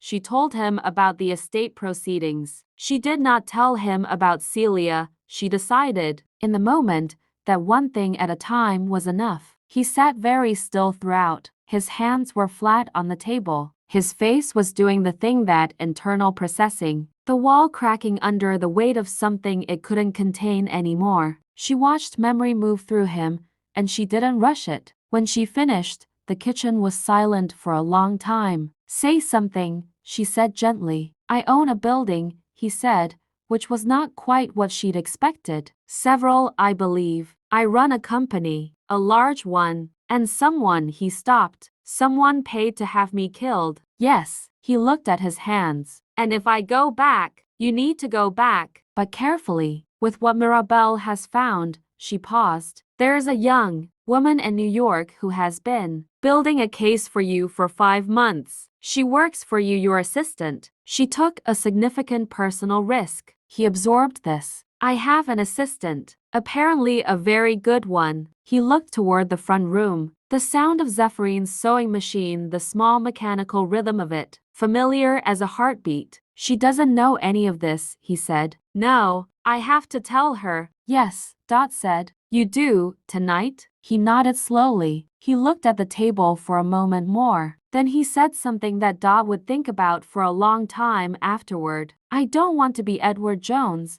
he said quietly. I want to be who I've been here. Edward Jones, Dot said carefully, might be a better man for having been here. That tends to be how it works. He looked at her. She held his gaze steadily, the way she'd held the gaze of 1,000 patients who needed someone to tell them the truth was survivable. Go talk to her, Dot said. He stood up, straightened. She watched something settle in him. She knew from the way he came through the doorway. He came through doorways a certain way, normally that easy, unthinking authority of a tall man in a familiar space. This was different, more deliberate. The way a person enters a room when they're carrying something they have to put down in it. She set down the fabric, turned to face him. Tell me, she said. I remember my name, he said. I've remembered it for a few weeks. She was very still. Edward, he said. Edward Jones. I own a company, a large one. I was in New York when it happened. Someone paid to have me killed. He paused. Someone inside my life. Someone I trusted. She processed this quietly. Then, how long? February 14th. I wrote it in the notebook. Why didn't you tell me? His jaw worked. Because I wasn't ready. Because when I remembered the size of it, what my life was, what I'd have to go back to, he stopped. I wanted more time, here, with you. I was wrong not to tell you. I know that. I'm not going to defend it. She was quiet for so long that the sewing machines hum. You lied to me, she said finally. Not about being someone else. About knowing. Yes. After I asked you specifically, I asked you to tell me the moment. I know. His voice was steady and honest and carried the specific pain of a man who is not trying to minimize what he did. I know, Zephy. She turned away, went to the window. The thing about Zephyrine, Calloway, was that she did not break down and she did not explode. What she did was go very quiet and very internal. And if you knew her well enough, which EJ did, which Edward did, you understood that the quiet was not acceptance and not forgiveness and not dismissal. It was processing. It was her taking every wall she'd ever built and checking if they were still standing. I need you to go home, she said quietly. Tonight? I need to not have you in the same space right now. Zephyrine, please, she turned. I'm not ending anything. I need a night. Just give me a night. He looked at her for a moment. Then he nodded. He picked up his jacket from the hook by the door. He paused with his back to her for just a second. Everything I said, he said quietly, about who I am here, about what you mean to me, that was not the lie. I need you to know that. She didn't answer. He left. She stood in the empty shop and looked at the cutting table for a long time, at the fabric she'd been working. The small ordinary geography of the life she'd built. Then she sat down on the workroom floor because her legs needed to, and pressed her back against the cutting table and stared at the ceiling. Edward Jones. She tested the name against the man she knew. The coffee in the mornings. The threads sorted by color, temperature. The latter. She pressed both hands over her face. Oh no, she said aloud, to the empty shop. Oh no, I'm in love with him. She sat with that for a while. Then she got up, locked the shop, and walked home. He was on the porch when she got home. I said go home, she said. This is my home, he said. She looked at the coffee. How long have you been out here? An hour. It's 40 degrees. I'm aware. She climbed the steps, sat beside him. He handed her the travel mug, warm honey in it, exactly right. She wrapped both hands around it. When you go back, she said, what does that look like? Your life. He was quiet for a moment. Complicated. There are people who need to be held accountable. Legal things. The company, he paused. It will be a process. A world away from Millbrook, Tennessee. Yes. From a yellow house on Carver Street. Yes. He looked at her profile. But not away from you. That's not Zephyrine. I need to be clear that I am not leaving you. I am returning to a life that I am going to bring you into, if you'll let me. Those are different things. She thought about that. You're a billionaire, she said. He looked as if the word landed on him strangely. So I've been told. I fix wedding dresses. The best in Millbrook, Tennessee. EJ, she looked at him, this man. This infuriating, warm, amber-eyed, memory lost, coffee making, sign fixing, ladder holding, man who had appeared on her porch steps and dismantled her careful life from the inside out, who had lied to her and known exactly how much that cost, and come back and sat on her cold porch for an hour with her coffee anyway. She turned to face him fully. I'm angry, she said. Still, for a while probably. I know. And terrified. I know. And she stopped, let out a breath. I'm in love with you. I told the shop last night. It seemed fair to tell you next. He went very still. She watched the stillness take him the way the words moved through him. Past the wall, past the fragments, all the way down to whatever. Part of Edward Jones had always been the same person, regardless of what he remembered. She watched it reach him. He reached over, very slowly. Took her free hand, held it in both of his, the way he'd held the coffee mug in the kitchen on the morning everything began. Like something worth being careful with. I have loved you, he said quietly, since you dragged a 6'2" unconscious man across your living room floor on your own and then argued about it from a position of complete exhaustion. She laughed, a small, wet sound that surprised her. That was a month in, she said. I know, he said. I was gone by then. She looked at their joined hands on the cold porch steps. Okay, she said. The same word she'd said on every threshold of this impossible thing. Okay, we figure it out. Together, he said. Together, she agreed. Carver Street was quiet and cold, and the first pale suggestion of dawn was beginning somewhere behind the rooftops, and they sat together on her porch steps with their coffee and the weight of everything coming and everything already survived. And it was enough. For right now, it was entirely enough. The morning after the porch, Edward Jones made a phone call. He used Zephyrines' laptop. She'd opened it for him without being asked, pushed it across the kitchen table with her coffee mug and said, do what you need to do, in the tone of a woman who had made her decision and was not going to flinch from it. He looked at her for a moment before he sat down, because that tone, that particular quiet, unshakable resolve, was one of the things he had loved about her before he had a name for it. He searched himself first, which was a strange thing, searching your own name. It came back in seconds, pages of it. Jones Meridian Group, real estate, development, infrastructure, offices in Manhattan, Chicago, London. His own face in press photos at events he couldn't remember attending, formal, composed, a version of himself that wore the same jaw and the same amber eyes but held them differently. That man had a particular expression in every photograph, Edward noticed. Not unhappy, just sealed, like a building with no open windows. He looked at that man for a long time. Then he called the number Dot had gotten from Mirabelle. She picked up on the first ring, which told him she'd been waiting. It's me, he said. The silence that followed lasted 3 seconds. Then Mirabelle Holt made a sound that was not quite a word, a breath collapsing into relief, and said, in a voice pulled in 6 directions at once, Mr. Jones, I have been. She stopped, restarted. I have been looking for you for 5 months. I know, he said. I've been told. I'm told you built a case. Yes. Tell me everything. She told him everything. He listened without interrupting, an old professional habit surfacing, the instinct of a man who had spent years in rooms where the most powerful thing you could do was simply gather all the information before you moved.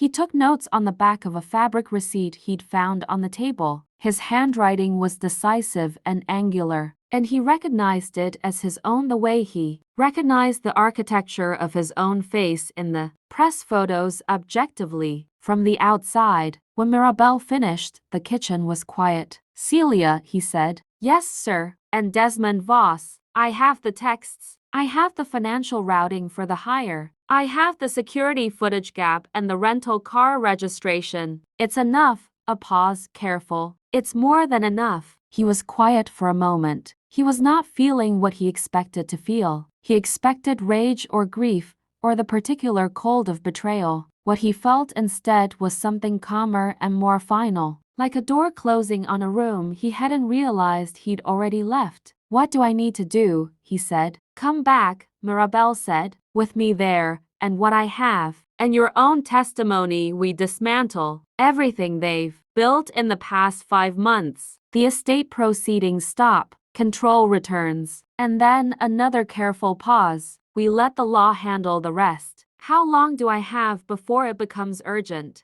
3 weeks, maybe 4. The estate attorneys are getting restless. He looked around Zephyrines' kitchen. The honey beside the coffee maker, the 3 plants on the windowsill Harold, Sylvia, and Biscuit. A length of blue fabric draped over the back of a chair. The measuring tape she left everywhere, always, like a trail of herself through her own house. 2 weeks, he said. "Give me 2 weeks, then I'll come." He could hear Mirabelle recalibrating. 2 weeks, she said. "All right, but I want to come there, if that's acceptable. Not to rush you, to help prepare." "Millbrook, Tennessee," he said. "I know," she said softly. "I've known for a while." He ended the call, sat with his hands flat on the table in the morning light. Then Zephyrine came through the doorway with her braids still half done, one hand holding the end of it, and looked at him with those clear pale green eyes. "Well," she said. 2 weeks, he said. "Then we go to New York." She took that in, finished her braid, tied it off. "All right," she said. "I'll need to arrange cover for the shop." He stared at her. "We," he said. "I said we." "I heard you." She went to the counter, poured her coffee, added the honey. "I'm not letting you walk back into a city where someone tried to kill you, without someone who knows how to be difficult on your behalf." He was quiet for a moment. "You'd leave the shop for 2 weeks.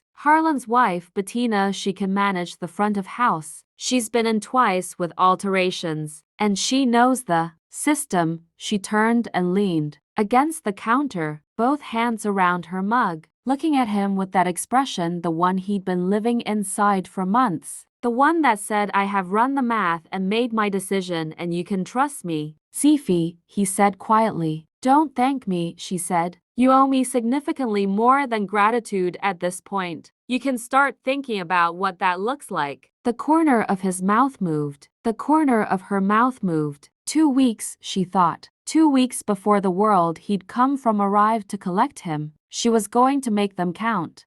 She arrived on a Wednesday, by bus from Nashville because she decided a rental car was too traceable. Zephyrine went to pick her up from the Millbrook Depot, a single-room building on the edge of town that smelled like old coffee. Mirabelle was smaller than Zephyrine had pictured, slight-framed, with her golden blonde hair down today rather than pinned, and her round glasses, and a large organized tote bag over one shoulder and a rolling suitcase she'd clearly packed. With the precision of someone who made lists, she was wearing a soft sage green jacket and dark trousers, and she looked not what Zephyrine had expected from Billionaire's personal assistant. She looked like someone's most reliable friend. "Zephyrine," Mirabelle said. "Mirabelle." She put out her hand. Mirabelle shook it firmly. They regarded each other. She picked up one end of the suitcase. "Come on. Dot made lunch and she doesn't like it going cold." Mirabelle walked with her head up and her eyes moving, taking it in without comment. At the house, Edward was in the kitchen. He heard the front door and came through, and when Mirabelle saw him, she stopped walking. He looked different than his press photos, and she had known, intellectually, that he would. But knowing and seeing were different. He was in dark jeans and a worn navy sweater, and his hair was slightly longer than the photos. And there was something in how he stood that the Edward Jones of those sealed, windowed photographs had not possessed. Something open, something that had been allowed to be human for a year and had used the opportunity fully. Mirabelle, he said. She pressed her lips together for exactly 1 second. Then, you look terrible in the press photos, she said. You look much better now. He laughed that full, real laugh. Zephyrine heard Mirabelle register it with faint surprise, as if she'd never heard it before. She probably hadn't, Zephyrine realized. She probably hadn't. Dot made lunch. They sat at the small kitchen table, all 5 of them, with Harlan dropping by because Harlan always dropped by, and Mirabelle spread the case file across the cleared table, evidence in organized folders, photographs, financial records, the texts between Celia and Desmond. Edward looked at the texts for a long time. Zephyrine watched him read them. She was sitting across the table, and she saw the moment he read the one that mattered most. The exchange from September, 6 days before the October gala, where the plan had been explicit and deliberate and signed off with a casualness that was its own particular horror. His face didn't collapse. It didn't rage. It went very still in the way she recognized, the way he processed things that were too large for immediate reaction. But his hand, flat on the table, pressed down hard enough that his knuckles went pale. She reached across the table and covered his hand with hers. He looked up. She didn't say anything. He turned his hand over and held hers and went back to reading. Mirabelle worked from Zephyrines' kitchen table every day, building the legal architecture that would support what came next, coordinating with a criminal attorney in New York she trusted, one that existed outside the Jones Meridian orbit, a woman named Frances who spoke in clipped sentences and apparently billed by the millisecond. She briefed Edward for hours at a stretch, returning him methodically to the life she had spent 3 years managing, and Zephyrine would bring them coffee and then disappear to the shop and come home in the evenings to find Edward slightly altered by each session, more of the sealed window man in his posture, more of a vocabulary and a cadence she didn't fully recognize reasserting itself. She noticed. She didn't comment on it, but she noticed. He noticed that she noticed. On the Thursday of the second week, 4 days before they were due to leave, she came home late from Loretta's to find him in the front room, sitting at her work table. He wasn't sewing. He was just sitting at it in the lamplight, hands folded, looking at the fabric, and the patterns and the plants and the crooked then uncrooked sign visible through the window glass. "What are you doing?" she asked, setting down her bag. "Memorizing it," he said. She looked at him, then she walked over, pulled out the other stool, and sat beside him. They looked at the front room together, the plants, and the pin cushion and the thread, sorted by color on its shelf, and the cardinal ornament still in the window even though Christmas was months past. "I keep thinking," he said, "about who I was before October, what Mirabelle tells me, what I read in those articles." He paused. "I was effective. I was successful. I built things, real things, significant things. But he searched for it. I was running at a speed that didn't leave room for anything that didn't have a return on investment." She was quiet. "And then I fell on your porch," he said, "and spent a year learning to sit still, and fix things with my hands, and drink coffee slowly." He looked at her. "And love someone in the way that costs you something." She met his gaze. "Is it going to be enough?" she asked. "When you go back to all of it, the building and the company and the..." She gestured at the air,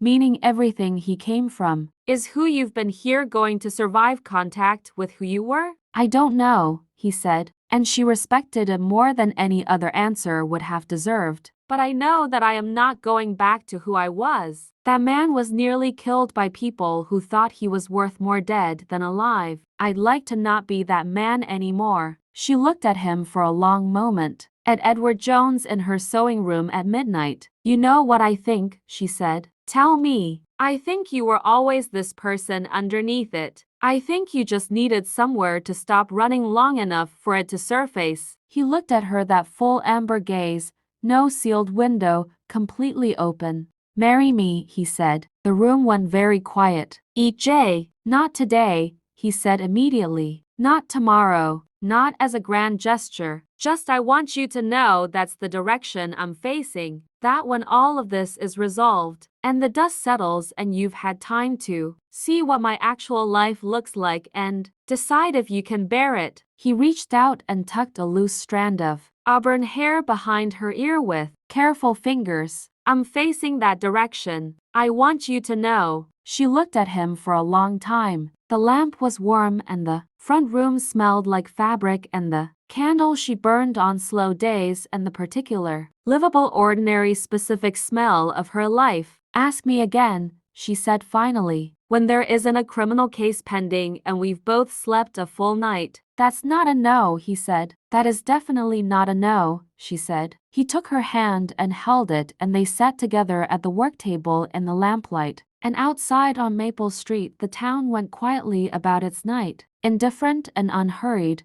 the way small towns are. Sunday morning arrived the way things arrive when you've been watching for them, too fast and with total indifference to your feelings about it. Doc came across the street at 7. She brought a thermos of coffee and a paper bag of pastries, and she sat at the kitchen table and was simply there, which was all Dot ever needed to be and always the most important thing. Harlan came at 8, under the pretense of helping with luggage, and spent most of the time leaning against the counter telling a story about a bad road trip in 2019 that had nothing to do with anything, and that everyone listened to anyway. Mirabelle was organized and ready by 7:30, her suitcase at the door, her tote on her shoulder, her quiet efficiency like a gravitational field pulling everything toward order. Zephyrine packed a bag she'd never packed before, not a trip to Dot's bag or a long weekend bag, but a meeting the world that produced this man bag, and she stood in her bedroom looking at her wardrobe with an honesty she usually avoided. She owned good clothes she could sew and alter and she knew quality, but they were the good clothes of a woman with a small shop in Millbrook, and she had a clear sense that they would look exactly that way in a Manhattan law office. Edward appeared in the doorway. He watched her for a moment. Then he crossed to the wardrobe and considered it alongside her with complete seriousness, as if it were a business problem. The green dress, he said, and the cream blouse. Those do things that most people's expensive clothing doesn't. She looked at him. You know women's clothing. I know your clothing. There's a difference. He took the green dress off the hanger and laid it over the bag. You made these yourself, most of them. Then they're not competing with expensive. They're in a different category entirely.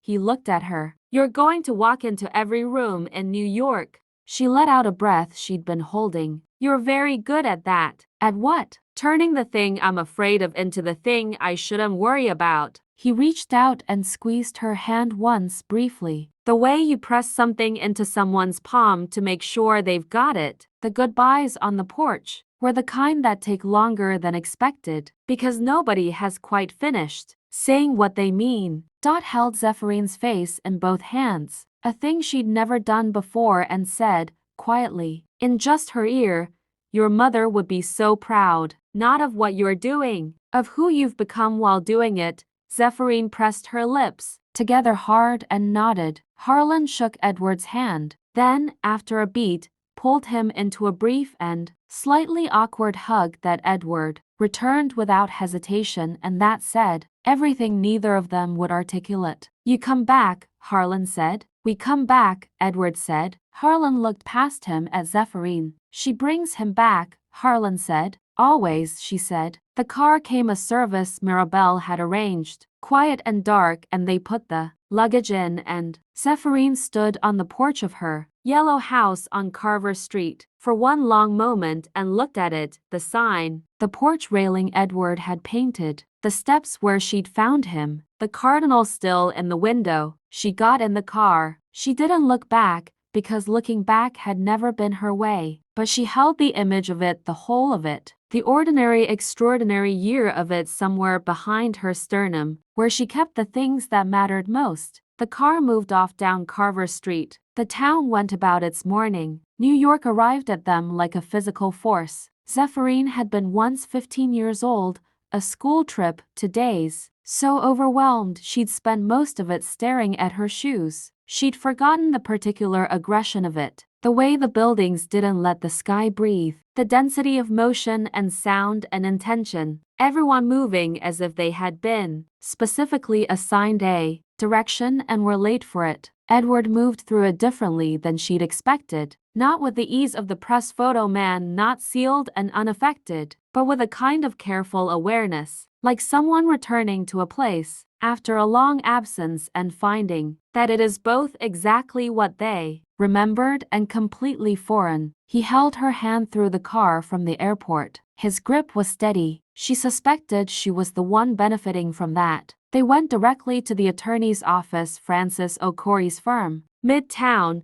22nd floor. Francis was 35, sharp-jawed and quick-eyed, and she greeted Edward with the specific efficiency of a professional who was deeply relieved and was not going to let that be a distraction from the work. "We move fast," Francis said, spreading the timeline across the conference table. "We need your formal identification confirmed today. Medical records from your treatment. I understand there are some unusual circumstances around those." "There are," Edward said. "The people who helped me weren't operating through official channels." Francis looked at Mirabelle. Mirabelle produced a folder. "I have documentation," Mirabelle said in the tone of a woman who had been producing documentation for 5 months and would continue to do so indefinitely. Francis almost smiled. "Good. Tomorrow we file for the cessation of estate proceedings and notify the board the day after. We move on Voss and Vaughn." She paused. "Miss Vaughn is going to deny everything initially." "I know," Edward said. "The texts are admissible. The financial routing is admissible. Your own testimony as the attempted murder victim carries significant weight." Francis looked at him directly. "This is going to be public. I want you prepared for that. The press is going to have an extraordinary amount of interest in where you've been for a year." He was quiet for a moment. Then he reached over and took Zephyrines' hand on the conference table without looking at her, an instinct, not a performance. Francis noticed, made no comment. "Handle the legal first," Edward said. "We'll handle the rest after." He was right,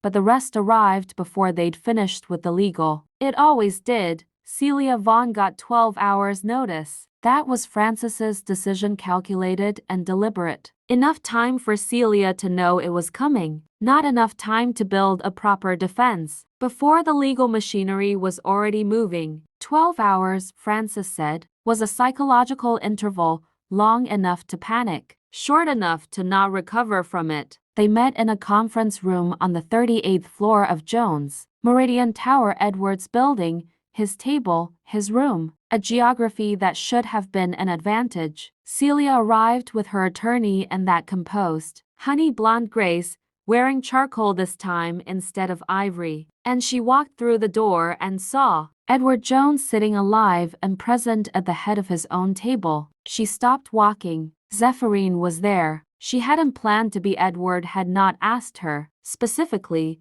and she had not offered. But when the car had pulled up to the building and he'd opened the door and looked back at her, she'd simply gotten out and come in, and he'd said nothing except to hold the elevator. So she was there, standing quietly at the side of the room. When Celia Vaughn's composure underwent the first fracture, it started in the eyes. "Edward," Celia said, still smooth, almost. "Sit down, Celia," he said. Francis opened a folder. What followed was not dramatic in the ways that confrontations in stories tend to be. There were no raised voices. There was no sobbing. Celia denied, precisely and carefully, everything, and then Francis placed the texts on the table, and the financial records, and the security footage analysis, and the rental car registration with Desmond Voss's name attached to it, and set them out one at a time with the unhurried certainty of someone who knows they've already won and is simply showing their work. Celia's attorney leaned over and spoke quietly in her ear. Celia looked at the texts for a long time. Then she looked at Edward, and for just a moment briefly, before the composure reassembled itself, Zephyrine saw something that she hadn't expected. Not remorse, exactly. More like the recognition of a person who had made a calculation and understood, too late, what they'd miscalculated. I didn't think you'd make it, Celia said to Edward, quietly, as if the room had narrowed to just them. I know, he said. He said nothing else. He didn't need to. It was Zephyrine who Celia looked at next, slowly, taking her in the green dress, the auburn braid, the way she was standing with her hands folded and her pale green eyes meeting Celia's directly and without particular hostility or triumph. Who are you? Celia said, not unkindly, almost genuinely. Nobody you need to worry about, Zephyrine said. Not anymore. Francis closed the folder. The meeting continued. Desmond Voss, presented with the same evidence in a separate room by Francis's colleague, took considerably less time. He was 29 and had made a terrible bet, and the return had not arrived. And the texts on the table were in his own words. And he was not, in the end, built for this kind of pressure. He talked. Francis's colleague recorded everything. By evening, both of them were in the hands of law enforcement. Edward sat in his own office, with the walnut desk and the 42nd floor view for the first time in over a year, and didn't say anything for a while. Zephyrine sat across from him in one of the chairs facing the desk. The city spread below them in its millions. How does it feel? She asked. He looked at the desk, the room, the view. Like a coat I outgrew, he said, that I'm going to have to learn to wear differently. She nodded. You will. He looked at her in the office light, the city behind her through the glass. The green dress, the braid. Zephyrine Calloway from Millbrook, Tennessee, on the 42nd floor. You were extraordinary in there, he said. I stood at the side of a room. You stood at the side of a room like you owned it, he said. There is a difference. The story broke on a Thursday. Mirabelle had prepared a statement, 3 paragraphs, precise and deliberately understated, which she and Edward and Francis had reviewed 11 times. Edward Jones, CEO of Jones Meridian Group, had survived an assassination attempt and spent the past year recovering, in a private location, full health restored. Legal proceedings against those responsible already underway. The company had been in capable hands and would continue operations without interruption. It said nothing about Millbrook, nothing about Carver Street, nothing about a woman with a sewing machine and pale green eyes who had pulled him in off her porch steps. That was Zephyrine specific, quiet insistence, and Edward had honored it without argument. The statement was not enough for anyone. It was never going to be. Within 6 hours, the press had located the general geography of private location through the hospital records that had eventually, unavoidably been filed. Within 9, someone had found the name Harlan Breck on a peripheral document. Within 12, 2 news vans had turned up on Carver Street. Harlan called Zephyrine, who was in the hotel room in Manhattan that Edward had arranged, which she'd accepted with a dignity that concealed the specific disorientation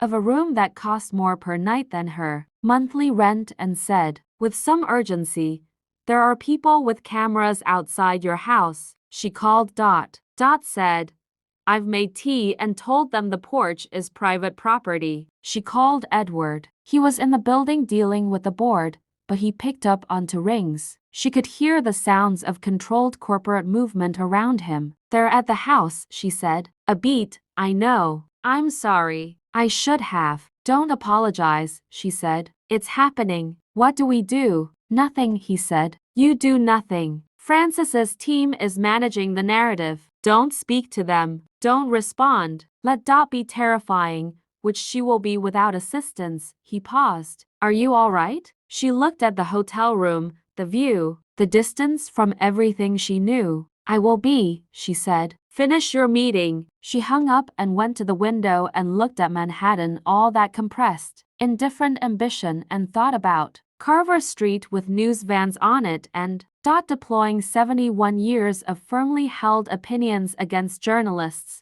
and she felt a laugh building underneath the anxiety and let it out. Because it was either that or the other thing, and the other thing could wait. She was still Zephyrine Calloway. The city had not changed that. She went and put on the cream blouse, braided her hair neatly, and went downstairs to meet the world that was arriving, whether she was ready for it or not.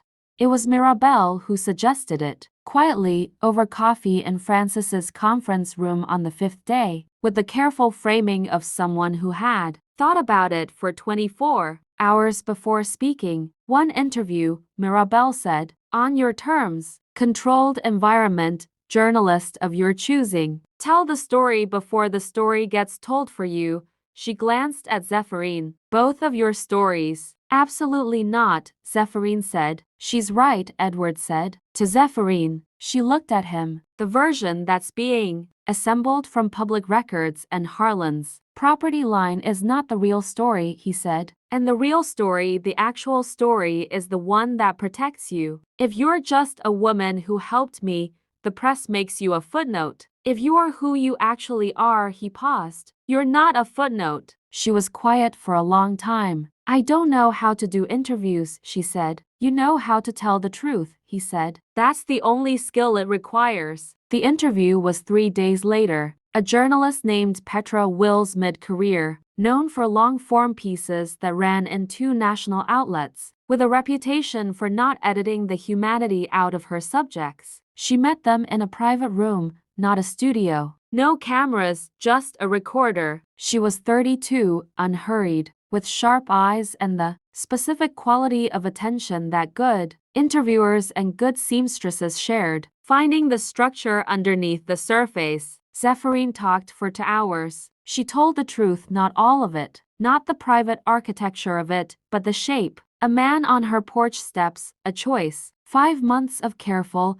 exhausting, extraordinary proximity. A year of becoming something neither of them had planned. Petra Wills listened, asked clean questions, took sparse notes. At the end, she looked at Zephyrine and said, "Can I ask you something off the record?" "Yes." "Were you ever afraid of what you didn't know about him?" Zephyrine thought about it honestly. "Every day," she said, "but I was more afraid of what would happen if I let that fear make my decisions for me." She looked at her hands, the seamstress's hands, the hands that had dressed wounds and made coffee, and held fabric in a lamplight-fitting room. "My mother taught me to stop for people. I stopped, and it turned out the person I stopped for was..." She paused. "Was what?" Petra asked. Zephyrine looked at Edward, who was sitting across the table and watching her with those amber eyes that had been a mystery and were now simply his. "Mine," she said simply.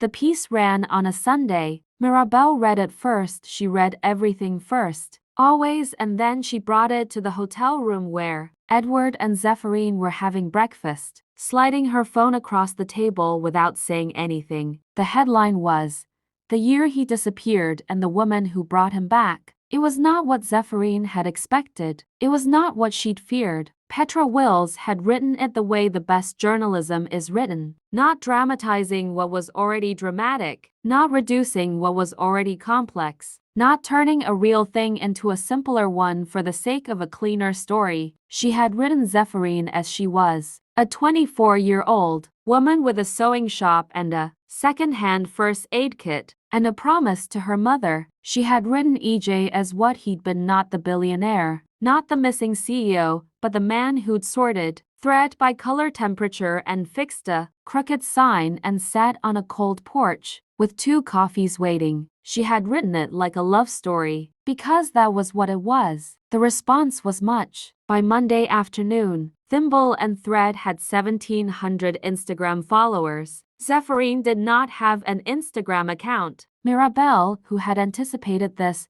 had made one. "The account is yours," she said. "I'll manage it until you want to, or you can ignore it entirely. Either is valid." A fashion editor from a New York magazine called Francis's office asking to feature the green dress Zephyrine told about this, said it needs pressing, which was the response of a woman who had her priorities organized correctly. 3 bridal clients in Manhattan emailed asking about commissions. Dot called from Carver Street and said the news vans had left and she was taking credit. Harlan sent a text that said "you good," which was, from Harlan, a complete emotional paragraph. And Edward stood in the hotel suite kitchen making coffee, as he always made the coffee, as he had made the coffee every morning since sometime in November on Carver Street, and watched Zephyrine at the table reading the article about herself with an expression that moved through disbelief, recognition, and something that settled, finally, into a kind of quiet dignity, the recognition that someone had seen her clearly. He set her coffee down. She looked up. "They got it right," she said quietly. "They got you right," he said. "You made it easy." She looked back at the article, then at him. "The calls about commissions," she said, "from Manhattan." "Yes, I could open a second location." He was very still. "Yes," he said carefully. "You could." "I'm not moving here," she said. "I want to be clear about that. Millbrook is home. The shop on Maple is home." "I know." But she wrapped both hands around the mug. "I've been surviving on breaking even for years, and I'm tired of breaking even." He sat down across from her. "Tell me what you want," he said. "Exactly. Don't edit it for what you think is reasonable." She looked at him.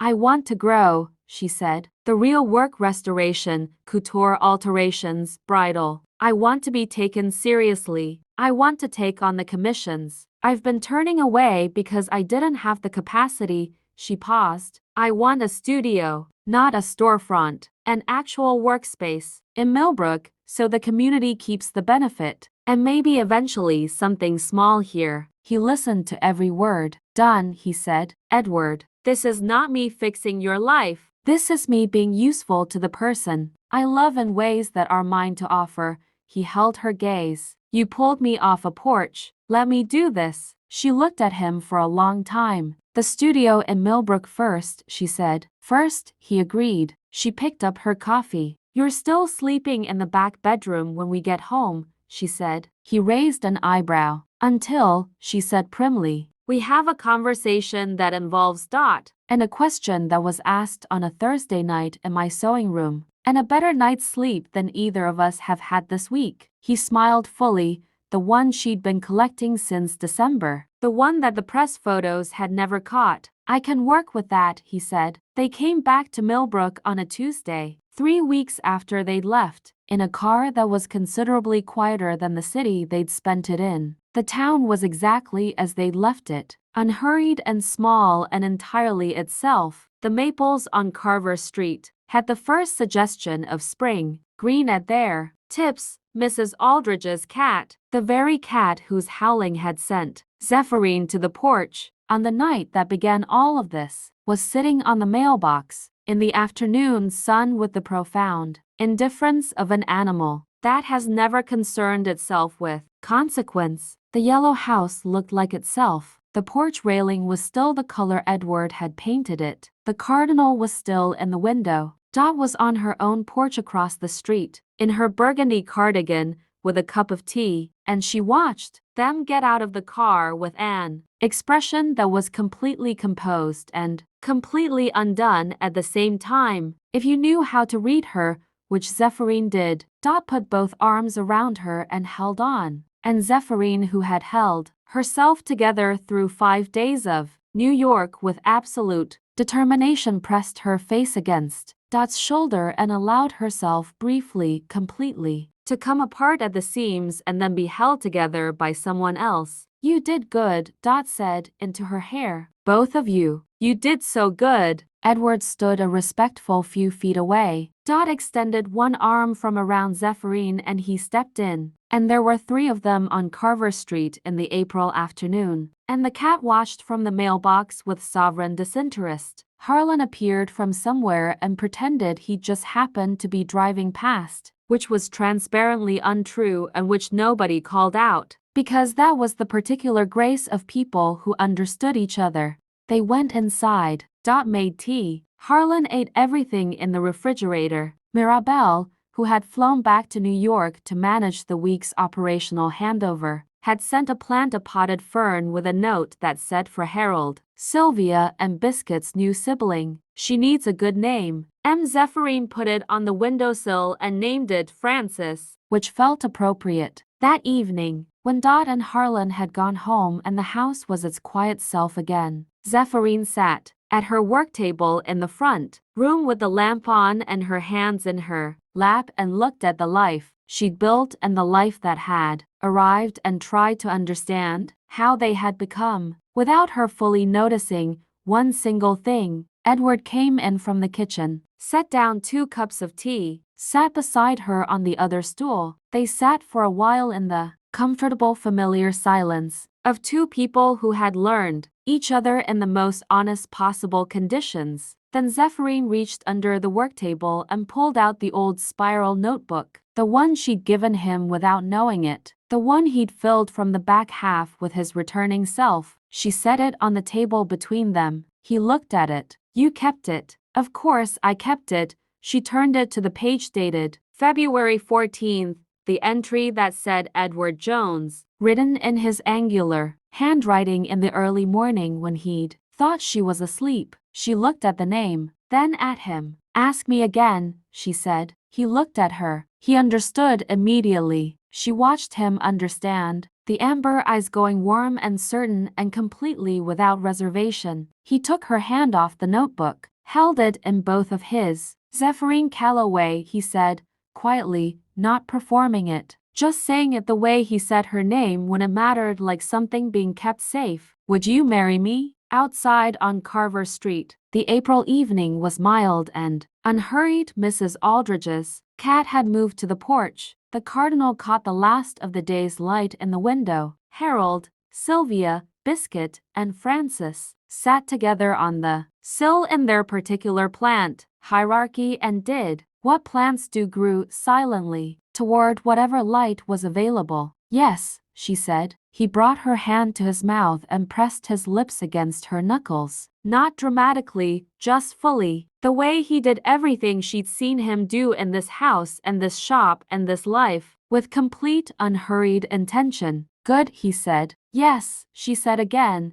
and she was smiling, and she was home. The studio opened on a Saturday in October. It occupied a converted building 2 streets over from Thimble and Thread, a former print shop with high ceilings and good north light and brick walls that Zephyrine had been very specific about keeping exposed. She designed the space herself on paper at the kitchen table over 3 weeks of evenings, and then handed the drawings to the contractor Edward had brought in with the instruction that nothing was to be changed without her approval. The contractor, a practical man who had worked for Edward Jones's company for 8 years and had never been given this kind of instruction, took one look at Zephyrine's drawings and said they were the most structurally logical space plans he'd seen from a non-architect. She's not an architect, Edward said, with a pride he made no effort to conceal. She just thinks like one. The studio was called Calloway Atelier. The Thimble and Thread shop on Maple was still open. Bettina Breck had taken over the front of house permanently. With Zephyrine there 3 days a week, the studio took the larger commissions,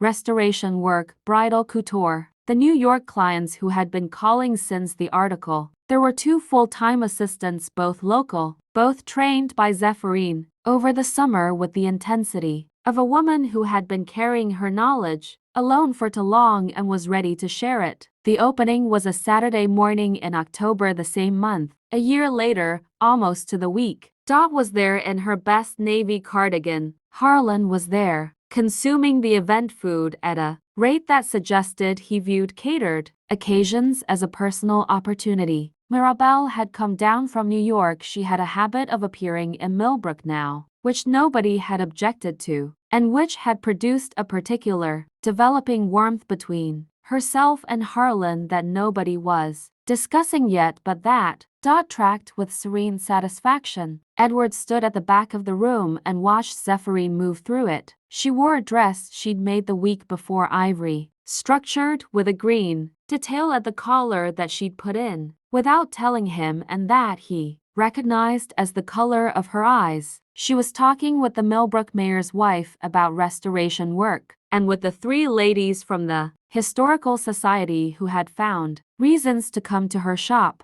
every week since December, and with a young woman from Nashville who had driven 2 hours because she'd seen the New York article and wanted a wedding dress made the way she'd read dresses were made in that article. She caught his eye across the room, a small look, the private shorthand of 2 people who have spent a year becoming each other's vocabulary. He raised his glass slightly. She raised hers back and turned to the Nashville girl with her full attention. He looked around the studio, the brick walls, the north light, the dressmaker's forms, the name above the door. He thought about October, a year ago, and the freight train sound somewhere south of town, and a flashlight, and a porch step, and a woman who had decided, in 3 seconds, to pull a stranger in from the cold. He thought about all the things he'd lost that night and all the things he hadn't known he was about to find. He thought about Carver Street, about thread sorted by color temperature, about a knit hat made too quickly, with one miscounted rib stitch, that he still wore every winter, about the notebook under the mattress that now sat on their shared nightstand, because there were no more secrets, and no more walls, and no more reasons to hide the evidence of a self being recovered. He thought about a woman who had once told him that she did not leave things unfinished. She hadn't. He smiled to himself, that full, unperformed, press photo-proof smile, and went to find Dot, who had been cornered by the mayor's wife and was managing it with serene authority, and refilled her tea,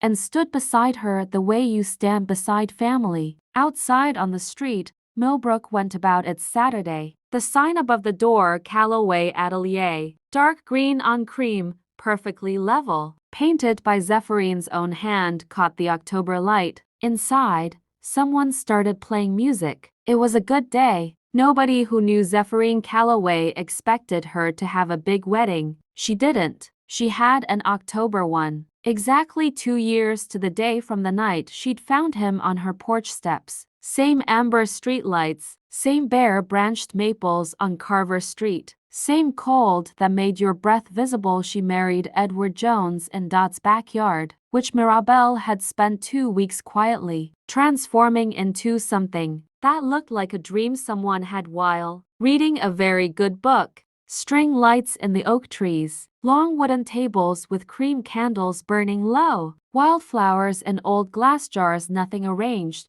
everything intentional. 40 people, because 40 was everyone who mattered. Harlan in a suit that almost fit, beside Mirabelle in a dress the color of sage, which was Dot noted privately. Zephyrine made her own dress. It took her 6 weeks of early mornings before Edward was awake, hidden in the studio, under a cover cloth that he had been specifically instructed not to touch. Ivory silk, long and unadorned except for a deep green sash at the waist, her color, her eyes, her choice, the most beautiful thing she'd ever made, and she'd made it for herself, which felt, after 26 years of making beautiful things for other people, like an arrival. She walked out of the yellow house and across Carver Street on Harlan's arm because Harlan had shown up that morning in his almost fitting suit with his sandy gray hair combed and his eyes suspiciously bright, and said, "Someone's got to walk you across." And the moment Edward saw her, he stopped, breathing in a way that was visible from 40 feet away, and 40 people witnessed it. He had written his vows himself. She had written hers. He went first. "I don't remember the life I had before your porch," he said. "I've tried. Pieces come the building, the boardroom, the version of myself that ran at a speed that left no room for anything real. I remember all of it now. And the only thing I'm grateful for, the only thing, is that I lost it long enough to find you." She pressed her lips together, held it together, barely. Her turn. "I made a promise to my mother," she said, "that I would always stop, that I would not be the person who walks past." She looked at him, these amber eyes she'd learned to read before she knew his name. "I stopped for a stranger, and he turned out to be mine. So I think the lesson is stop, always stop." You never know what's waiting on the other side of the inconvenience. Dot laughed first, then everyone laughed, then everyone was crying. Francis, the attorney, who had driven from Manhattan and brought excellent wine, leaned over to Mirabelle and said quietly, "She's remarkable." "Yes," Mirabelle said. "She is." The officiant said the words. Edward slid a ring onto Zephyrine finger, simple, gold,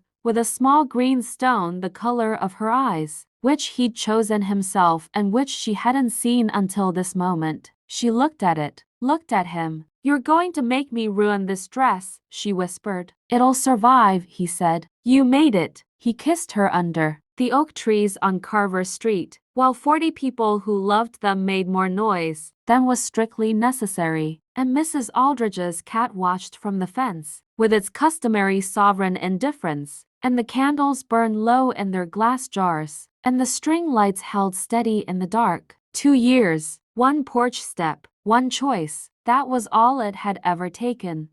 The people who change your life rarely announce themselves. They arrive broken or confused or simply in the wrong place at the right time. And the question the universe seems to ask, quietly, at odd hours, is not "who are you?" but rather "what will you do when someone needs you to be more than convenient?" Zephyrine Calloway answered that question with a flashlight dot and a borrowed first aid kit and an extraordinary stubbornness dot about leaving things unfinished. Everything else followed. This is elite divide where love means choosing the person in front of you over the fear of who they might turn out to be.